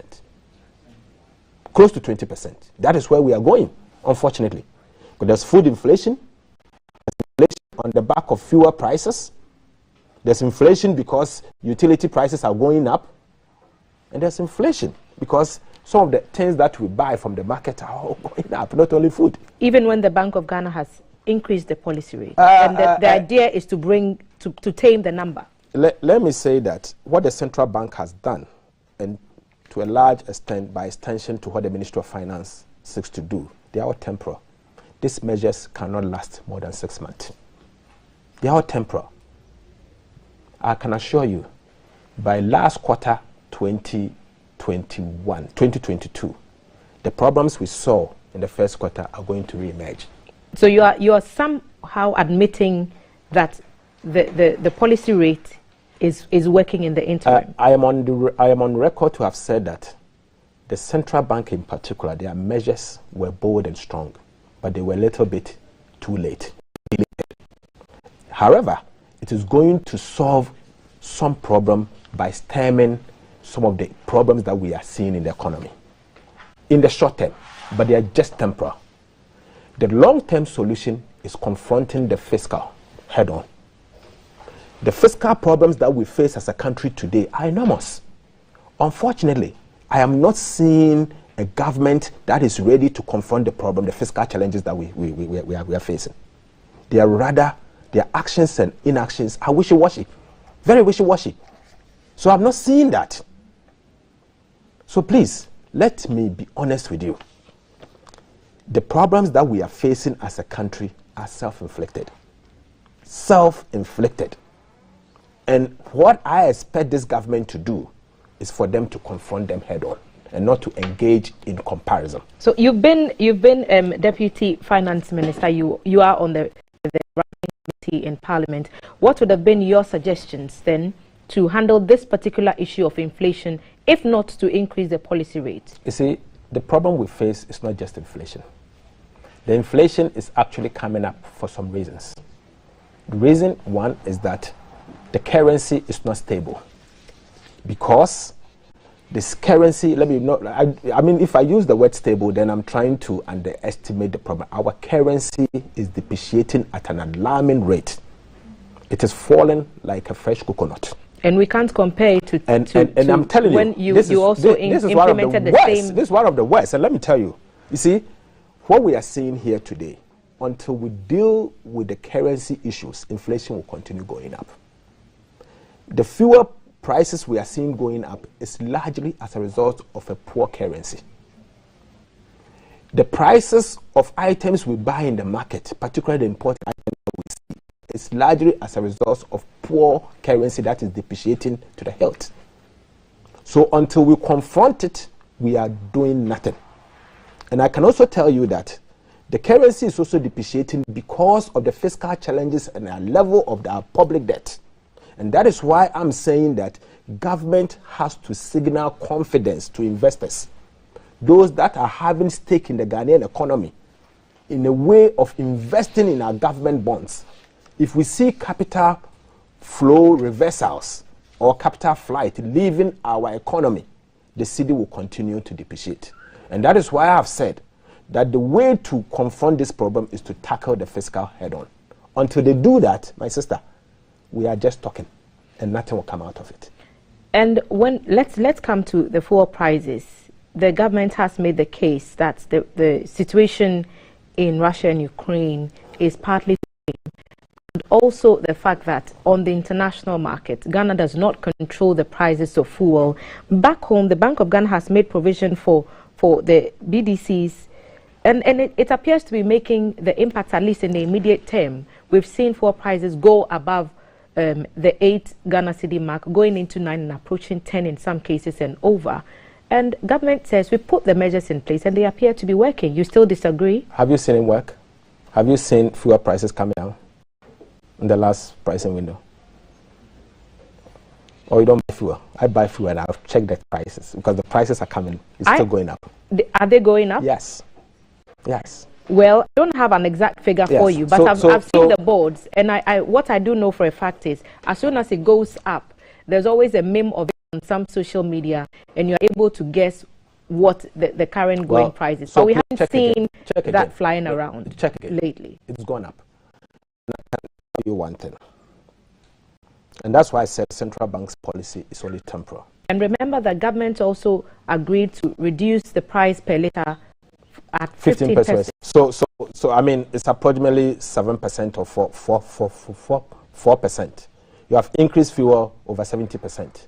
And even if you are giving the people of Ghana about 10%, it's not enough. All what government should do is to cut expenditure and remove those taxes on those fuel items. Let me give you some information. Okay. It saddens me when anytime I hear this government trying to apportion the blame of fuel price escalation on Russia-Ukraine war. Even if Russia supplies 11% of the world's it cannot be the case. You see, when the Russia-Ukraine war started, fuel prices went to approximately $140. Today, the fuel price has come down to about $110 or just under $100. So it has started coming down. At the time that has started coming down, we are seeing the fuel prices going up in our country. This tells you one thing, that the major determinant of these fuel prices is your currency, because you buy this product with hard currency, the US dollars. And when your cedi is weak, it's going to affect it. And that is why I'm saying that the inflation we are seeing in this country is largely as a result of the currency. The epileptic fall of the Ghanaian cedi is what is actually causing the problems that we are seeing today. What this government needs to do is to confront it. Unfortunately, I'm not seeing that. And my sister, I'm sorry to say that the worst is ahead of us. The worst is ahead of us. You think that Ghanaians are suffering? I've heard some of your colleagues say, and you've also made the case that government is not putting enough measures in place to help Ghanaians to overcome these days of hardships, as your people have said. And government makes the case and says, look, we've put these interventions in place even at the height of the pandemic, in giving food to people, giving monies out to small businesses to help them overcome the difficulties imposed on them by COVID-19. And so without those things, the people would have been worse off. And you still insist that they haven't done enough? Let me tell you. Free SHS, government says it's put money back in the pockets of Ghanaians. Free registration for BECE and WASI, money in parents' pockets. And some of these interventions, you still think it's not enough? My sister, this government has been wasteful, to put it bluntly. It has been most wasteful in the sense that this is a government that have had 507 billion Ghana cedis as total resource envelope over a period of time since they took office. 507 billion Ghana cedis, $100 million over the last 5 years. 60 billion Ghana cedis has gone to free SHS alone. Okay, so and are you able to what?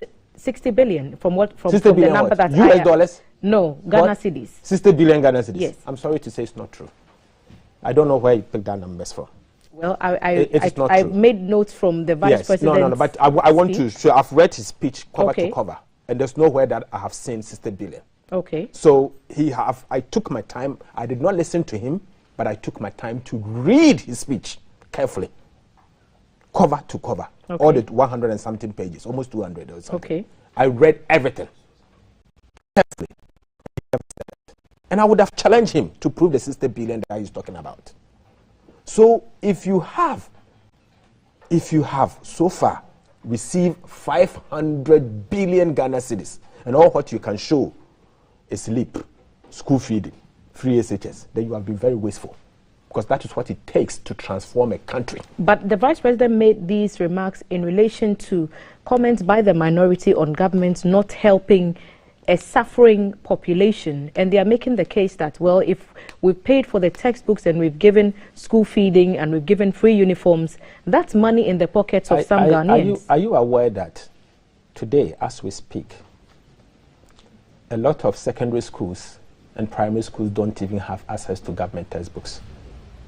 Are you aware that it took approximately a year plus for some parents, for some teachers even to have access to the they created? So please, sometimes don't accept everything they say.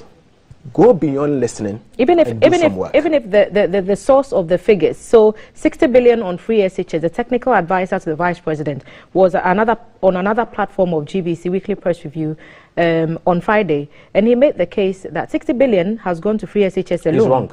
He's wrong. I mean, and you would want to challenge that? Yes, I challenge I'll give you the opportunity to do so. I will challenge that, because now, that is not the case. Honorable member, this is where we open it up a little bit and we invite our viewers to also ask some questions. At this point, we'll invite your comments now. 05555 61034. The minority is reacting to Vice President Dr. Bawumia's economic lecture. And what are your thoughts on what the minority has said here? Dr. Kasa Atuforsin is the one on the seat this morning, and I'll hand over now to Mortiti to review.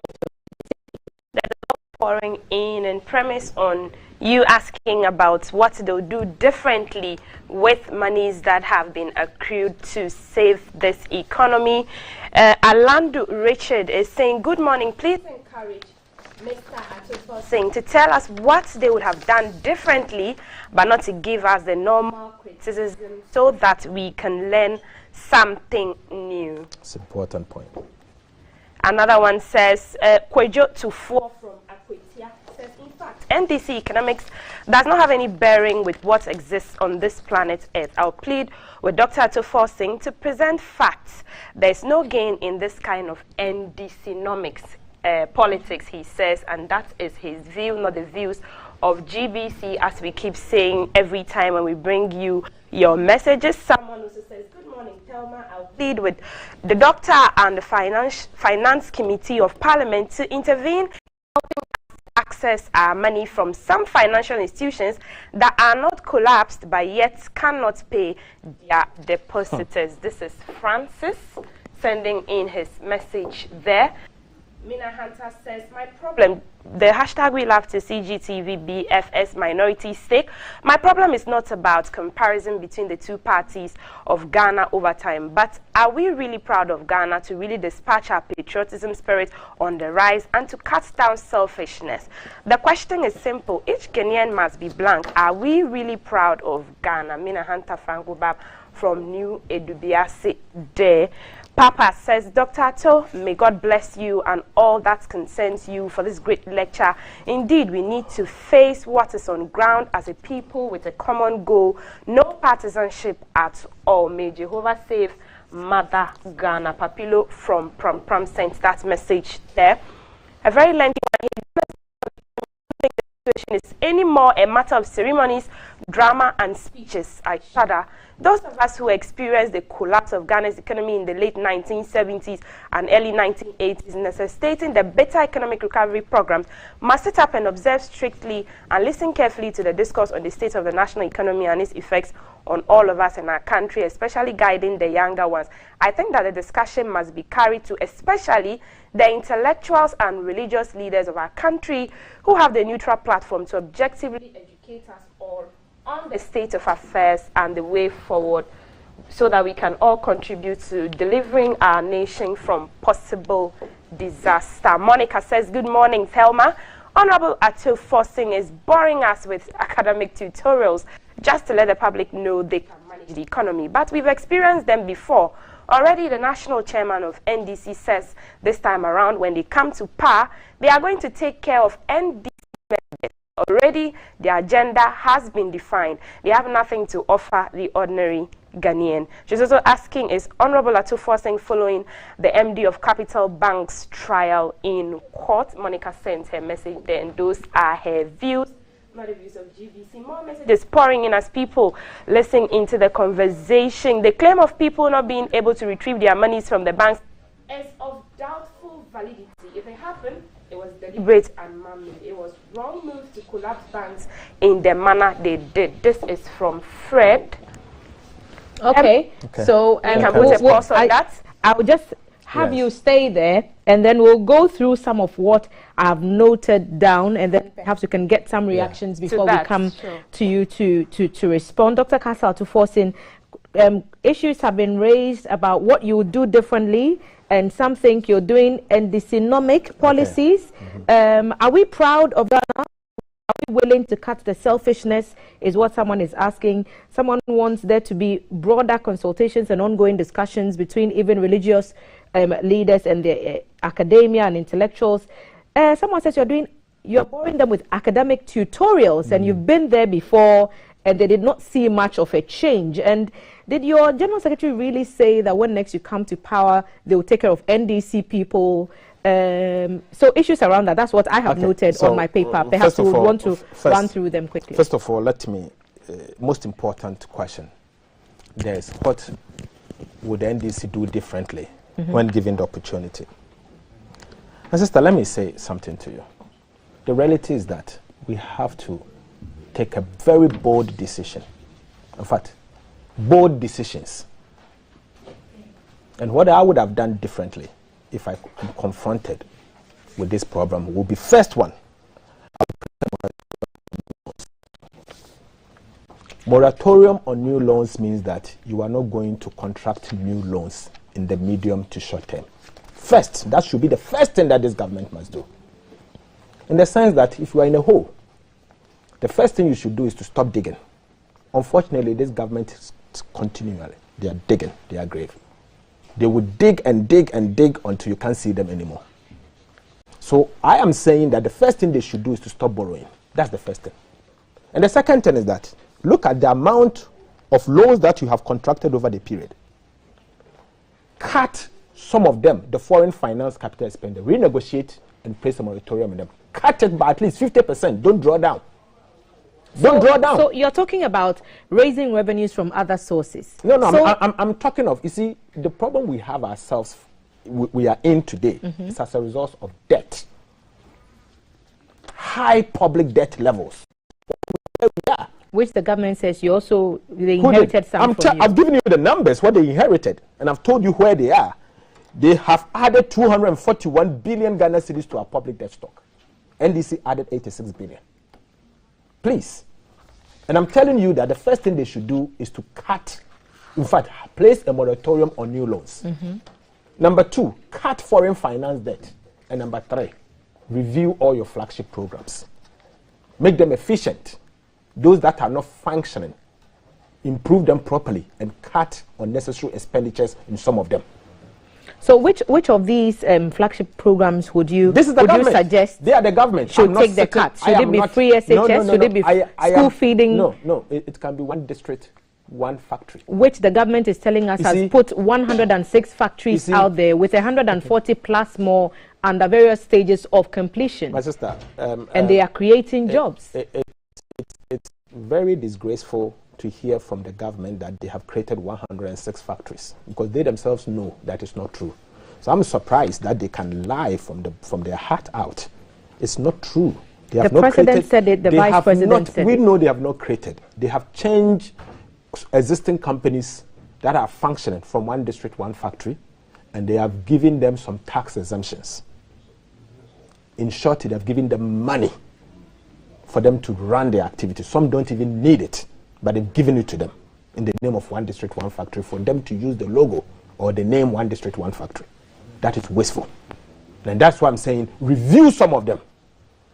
There are those there. I'm not the one managing it. They are the people managing it. So they themselves, they know. If you meet them in private, they tell you that some of them can be reviewed. Please, don't talk to me in private. Go and do what you have to do to save the economy. That is what I would have done differently. And then let me move on to the next point. I just want to say that I should stick to the facts. Every single thing that I've said here is verifiable. And if anyone has followed me carefully, I'm a politician that deals with fact, data. And everything I've said is verifiable. I've given you the sources. And I'm quoting from budget, I'm quoting from the staff reports, and this is what is happening. And to the very important question that the person raised, it's a comment that says that, look, he has seen the economic collapse in the 70s. And 80s. And 80s. And there's the need for us to do things differently. I'm sorry to say that I'm not seeing the government doing it differently.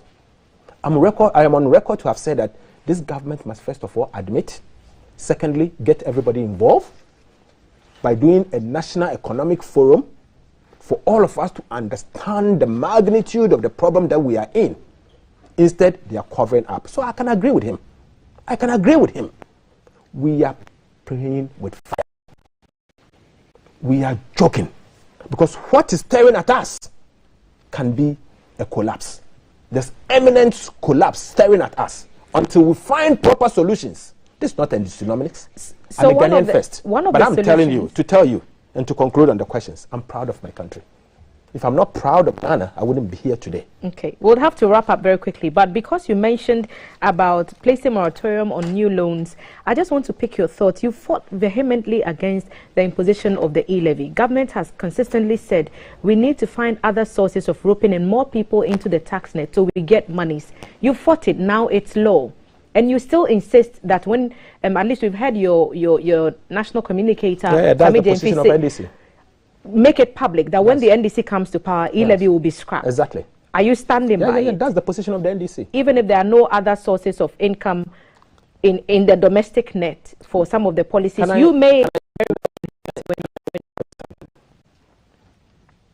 E-levy is simply obnoxious.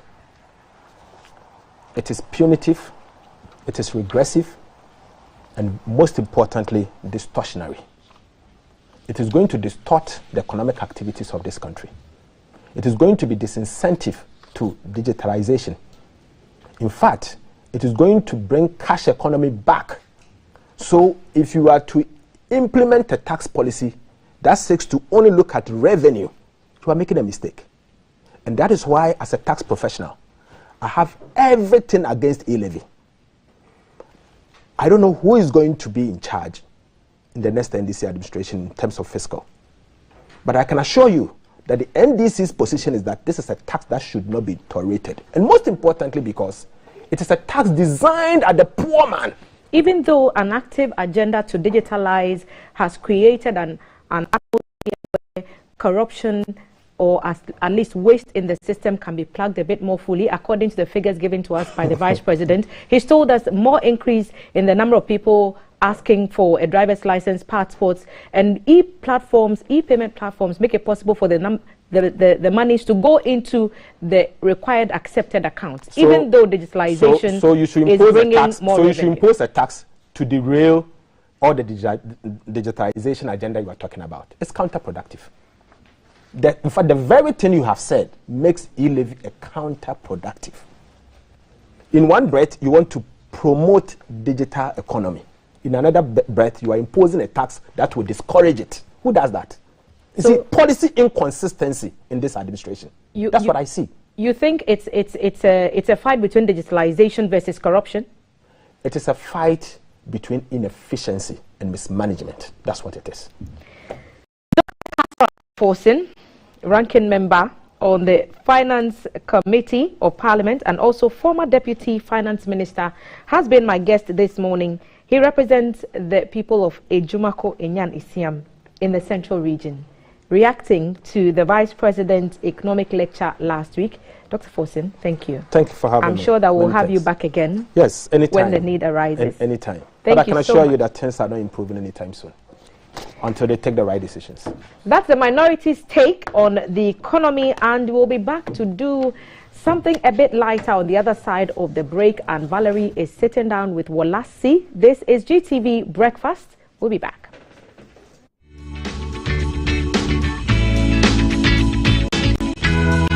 In the first 2 years, your baby will experience amazing growth in so many ways.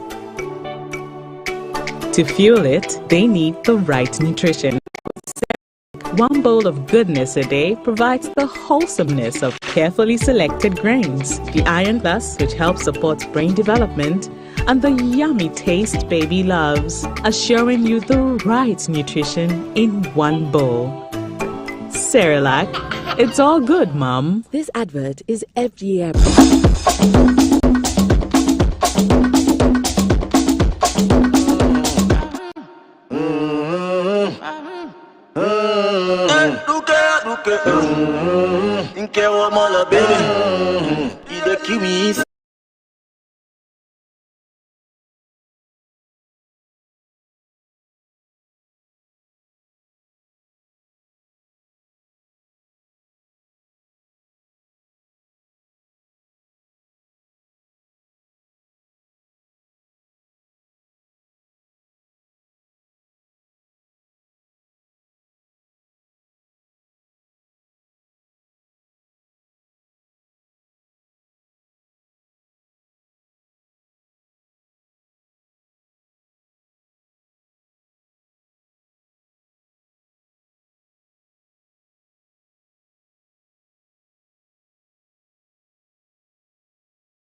Welcome back. And so, yes, like I promised in the beginning of the show, we are ending our breakfast session with a man like Wolasi. He's already seated on the yellow couch. But guess what?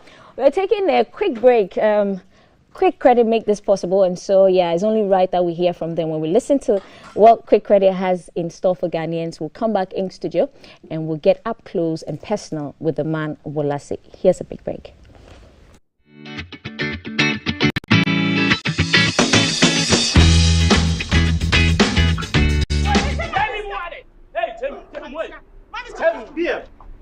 Bema wa worry me. Watch me you come 1 week Mr.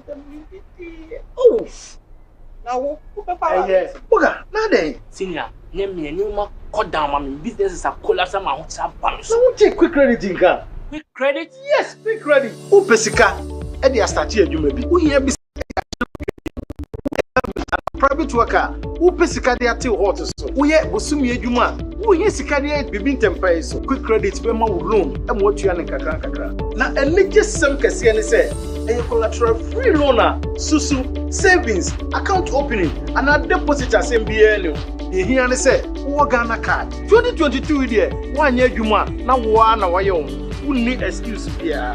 Credit to 03022 00390 and 05969 20833.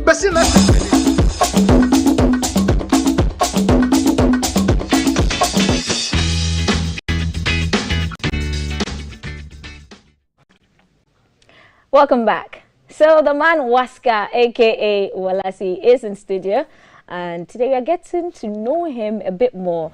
I want to personally ask him why he hid his art from Ghanaians, apart from the fact that he's a singer, a rapper, a songwriter. I think he might even be an actor in there somewhere. He's an artist as well. Wolasi, welcome to the studios of GVC. First time on the yellow couch. Yes, first time. It's very comfortable. And we really, really like that you're here. Thank you. You've been busy this weekend. Yes, extremely. So it's really a surprise that you even made it early. Yes. The concert was dubbed the Shade Concert. Yeah, the Giving Shade concert. Okay. Yeah, so basically, around my neighborhood growing up, there were trees, but now... Neighborhood, yeah, where? Like Where? Dakuma Nyamiche is coming. DKNY. I want to address it properly. DKNY, Dakuma Nyamiche. Right. It's where I grew up, where my grandparents started building their house. We all grew up in the same house. We had so many trees in the house. So we grew up understanding the importance of having shade around, getting out of your room runs once in a while. These days, everybody's in their room, AC, concrete jungle. Depression and all that. Sometimes it's good to just go outside, take a walk. But Ghana, you can't be taking walks like that. It's extremely dusty. It's extremely hot. You have to wait till like 6 or 7 p.m. Yeah, So, and it's not safe as well. It's not safe as well. So, and I think when the trees are on every junction or there's a park around, it helps to ease all these mindsets. Yeah. So you are an environmentalist at heart. Now I want to be. I've been wanting to do it for the longest time, but I felt like I didn't have the strength yet. I was just a budding artist. But now I feel like I have the resources, I have the people to back me. We have Weighted Group, Greenway International, they are all supporting me, like 100 trees. So now I think like the vim is coming small. No, you have backing. So I have backing, so you can boldly say that you're an environmentalist. Yes, let's plant the trees. We are. It's in line. Okay, so you have, how many albums do you have to your credit, Wola? Okay, so I have 2 albums and I have 3 EPs. Okay, so the first album, that's the title is Nusa. Nusa. What does it mean? Nusa means strength within. Strength within. So basically, it was difficult for me to do music because I had no one in the family doing music. I had no friend doing music. So it was heavy on me as to what I think is good music and what's not. I was listening a lot. I was learning by myself. So I just named it Strength Within, just to give me the strength to just come out as an artist properly and say, okay, now I'm a musician. It's hard to just come out and say, okay, now I'm doing music. So that it takes a lot. It takes a lot. It takes a lot of strength. Thank you. So okay, cool. Yes. And you had 13 songs on that. Yeah, 13 Apparently songs. You had more songs. You had more songs to put on that, but you just had to put 13 on. Yeah, so what's your favorite song on that? I think Freedom is my favorite song. Freedom. Yeah. We cannot experiencing your voice. I know you're tired, yes, but Charlie, give us freedom. Give us freedom, please. I particularly like where you say freedom no be free. That phrase, what does it mean? So basically, I believe that anything you choose thinking that you're free is not free. Example, even when you say, I don't want to do any work, right? I just want to walk around and be free and just do what I like. That's one is another slavery, because you are also enslaving yourself to the idea that you don't want to work. Even when you're hungry and you want to work, you are enslaving your hands, you're enslaving your mind, you're enslaving your ability to even do anything. So it's not free. You are not free. You have still enslaved yourself in the mentality of being free. And generally speaking, our country too, we are not necessarily free. Most of our companies are not even owned by Ghanaians. And then freedom and justice is in there. You know, small we go reach. Right. So who is Walasi? The Walasi we see is the singer, the hidden artist, the man of many talents. But who is Walasi if you would describe yourself to somebody you're meeting for the first time? So this is you to the Ghanaians who haven't heard you speak. Who is Walasi? Is that my room? Does it look like your room? That's my room. Anyways. There's something on screen. Yeah, we'll be showing you. But that's your room. Sorry. Anyways, I think I'm a curious person. I'm very curious. Like, I want to do what I want. You know, my first album, I challenged myself to produce the whole thing except 2 songs on the album. So I produced everything on my first album. It went well. The second album, I challenged myself to work with a live band album. So I contacted a band, Senku Live. They've been holding me down for the longest time. And we did a live album. It was one of the most difficult albums I've ever made. From doing live music, because that's the Walla album. That's a Man and the God album. Okay, yes, Man and the God album. Man and the God album. So that was one of the most difficult ones. So I think I'll explain. I'll describe myself as a curious person. I'm very curious. I want to see what I can do next. I want to challenge myself to do something else. I don't even know what I'm going to do next now.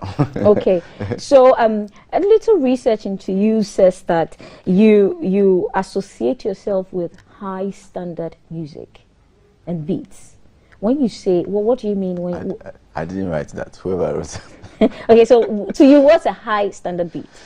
I think a high standard beat to me is a beat that moves me at a certain point that I feel like. So like I can't really judge necessarily. But I have producers. I work with Sammy Cube. I like my manager, and I have a sound guy too. He checks some of the beats and he let me know, okay, the beat is good. It has to be beefed up a bit. I have friends like Manifest and other guys. I send beats to them. They'll tell me, oh, this and this, you have to change this, make this like this. So sometimes it's not just me who decides as to whether the beat is good or not. It meets your standards, meets my standards, or meets the international. People will give you some pressure. No, I'm not going to give you any pressure. How's it like working with Senna? Senna Gadu is an amazing artist. I would not even lie. She has taught me so many things. She has encouraged me to perform in spaces that I've never imagined myself performing. Which spaces are those? So I think the first one was Seagate Festival. That was about 30,000 or 40,000 people. It was different. I was doing airway music to white people and they were all jumping around. And it's a huge crowd. I was scared. And she just broke that. The ice, yeah. The moment I came back, I was like, nah, like there's no limits now. She's a solid artist. She's a solid artist, solid. 2 hours non-stop. She's a solid artist. She's been doing it for like 19 years.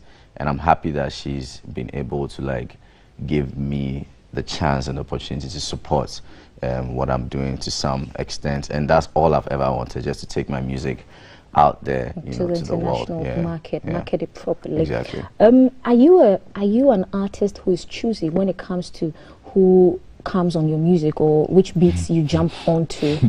I don't know why you're laughing, but are you a choosy artist? I think I am. I think I'm very choosy. Also, I think I feel like I'm not done with myself. You know, I feel like I have more to say. I have a lot to say. I have more ideas to give, and so it's difficult to find the person who understands the idea you're trying to put out. and when I'm done, it's about 7 minutes because I've said so many things. And now you have to find something to remove out of the song to put somebody there, and that becomes difficult. I think that when it comes to my EPs, I feature a lot. You know, like the Dios EP with drum roll, I featured a lot of people, EL, Felenuna, a lot of people, you know, and a strong man, you know, I featured T-Flow, you know, we featured a lot of people. But when it comes to my album, I feel like it's a body of work, things that I want to express, and so I want to do it alone. And you're not selfish? No, I'm not. Okay, so let's say in a week or in 2 weeks, how many artists reach out to you for collabos that you probably turn down? Oh, I don't turn down.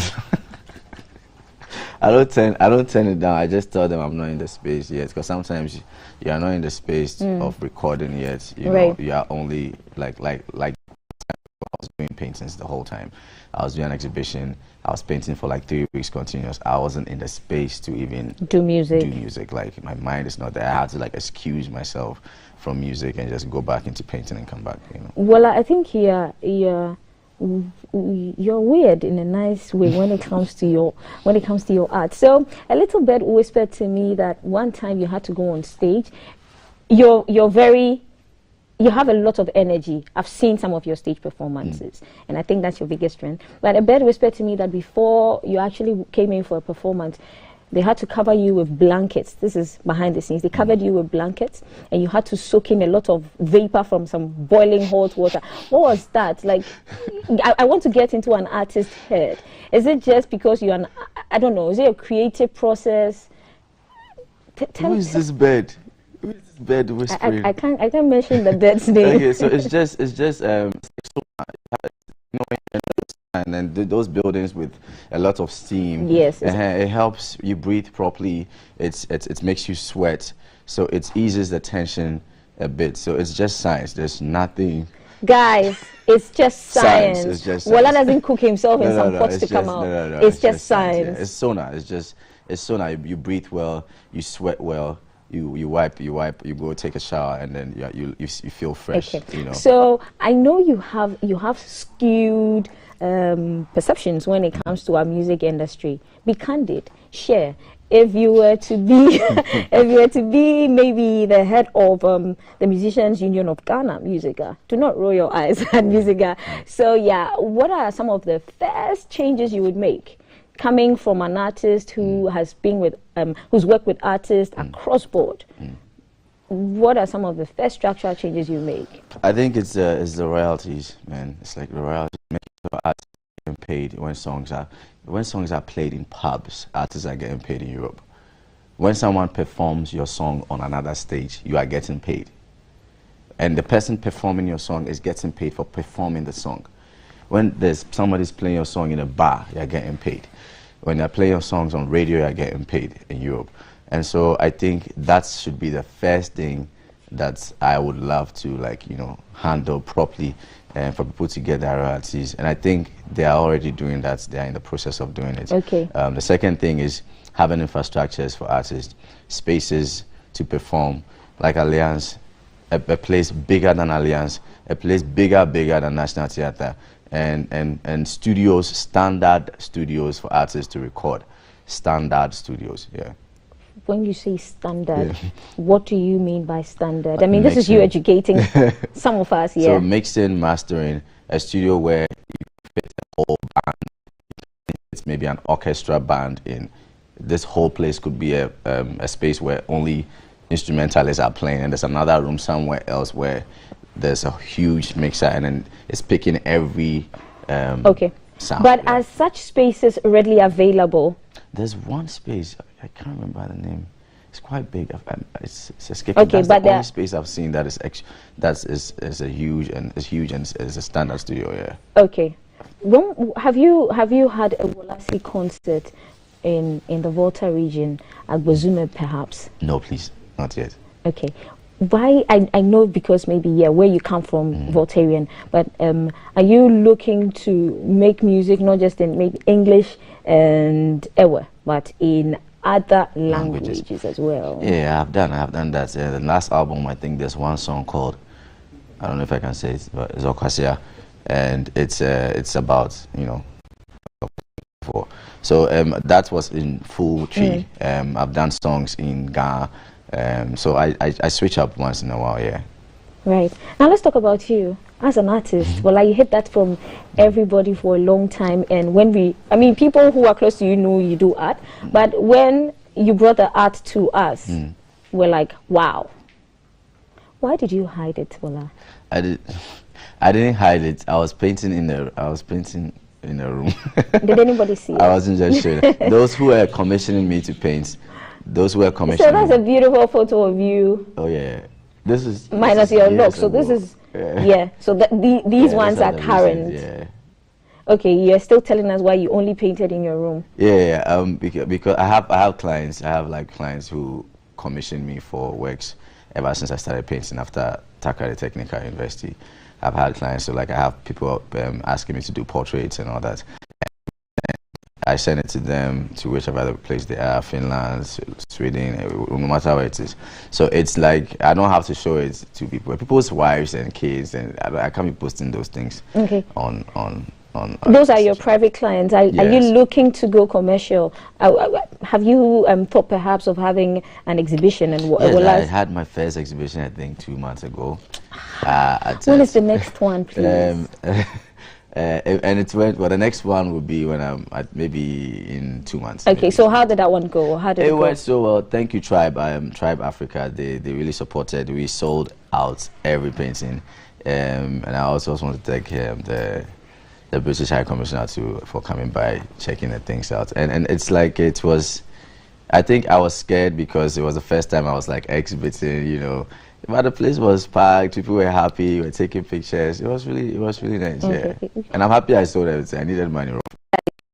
What was the most expensive painting you sold at the exhibition? Charlie, you won't talk about, but the range. Okay, so what's the most expensive painting you have done? The range? I don't know yet. Because you know, say I go taxi, you live here, no, I go taxi. Okay, so art in Ghana, do you think it has a place? It has come to stay. Do you think what are the prospects for arts, art lovers, and arts in general? I think art has always been in Ghana, like for the longest time. It's just a few people who knew or who knows about it, and then they are the ones collecting all this thing. But art has been in Ghana for the longest time. Even this FB art, and it's extremely beautiful. And now it's getting better because of technology, because of social media, because of NFTs, and all these things are even getting better and better, and it's making arts even more enticing to get into. Okay. I've always wanted to ask this question.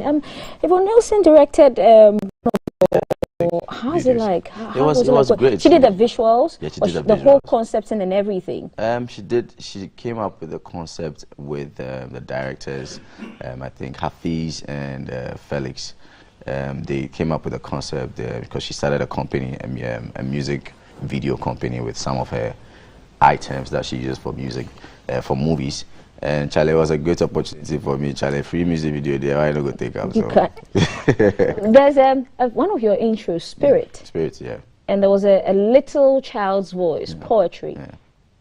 Poetry. Tell us about your poetic side too, your poetic side. Yeah, I think it comes when I'm like deep inside my thoughts, and I just take my phone and I write a lot of things, planes. I just pour out everything because it helps me to like express it, so I don't keep things inside.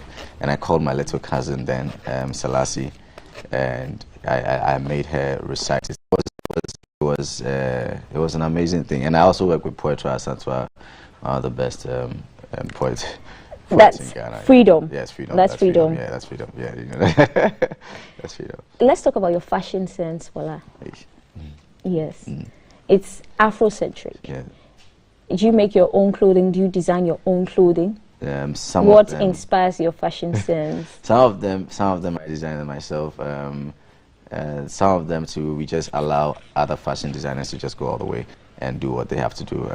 But yeah, once in a while I do design my own because my mom was, okay. a fashion There's an intriguing photo I saw on you online.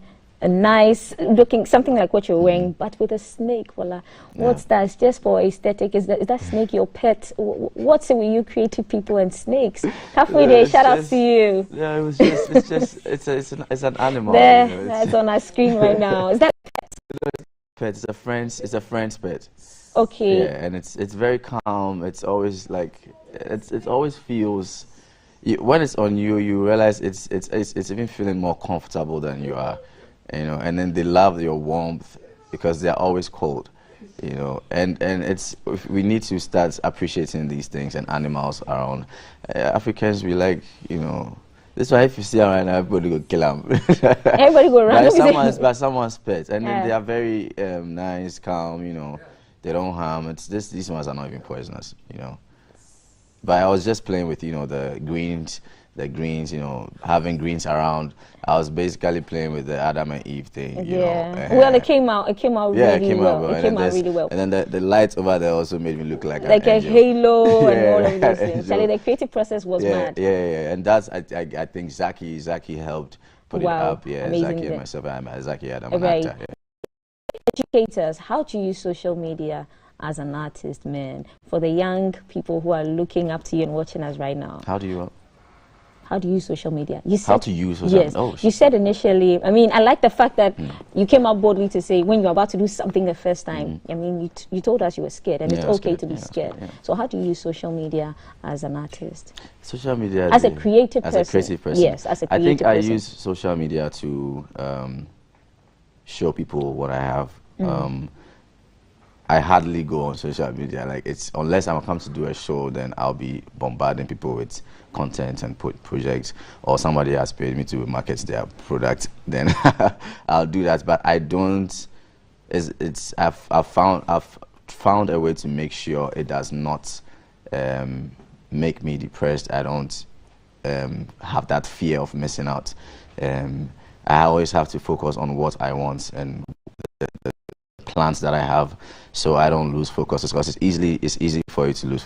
It's easy for you to watch what somebody's doing and lose focus, and you feel like, oh, I'm not doing this. Everybody has a path, you know. Social media is a big scam if you look at it that way. But it's also good. It has made me sell my tickets, and people came for my show on Friday. So social media is a great tool. I couldn't make it to your show on Friday, but I saw the videos and I got blown away. The place was packed. We thank God, Charlie. Charlie, I also know that you're very vocal when it comes to social issues, influencing most of your songs and the lyrics in them.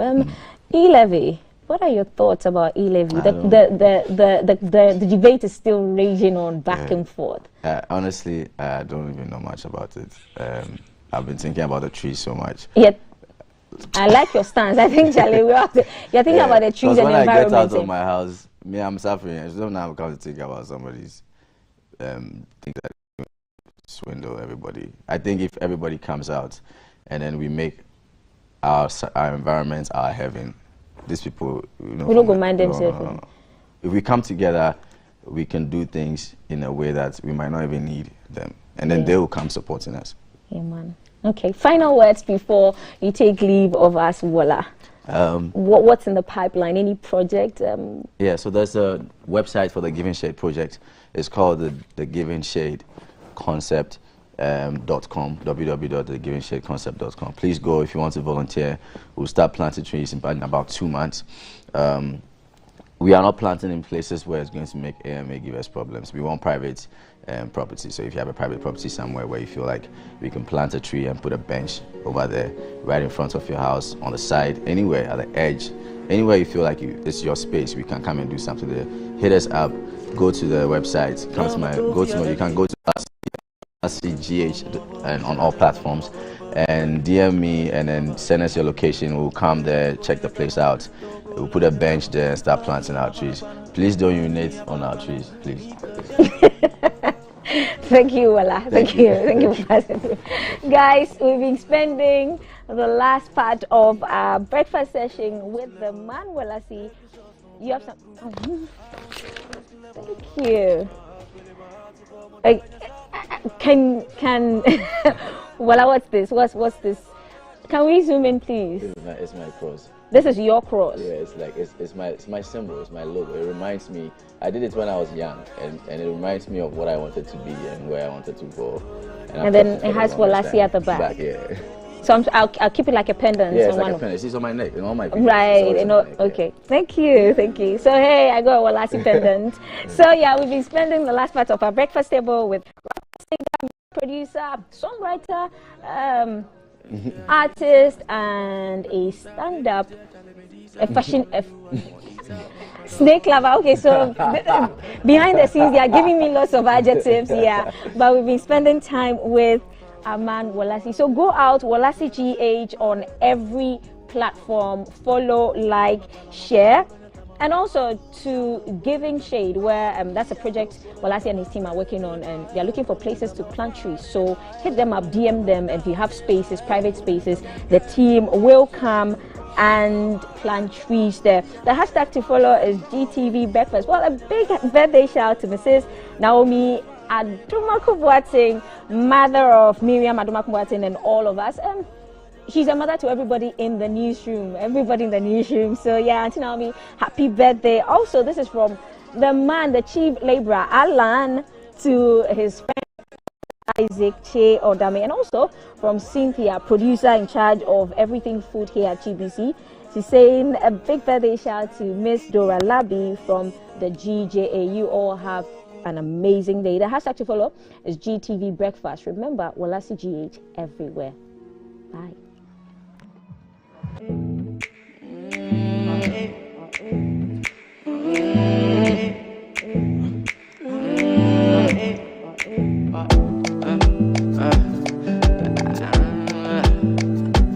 I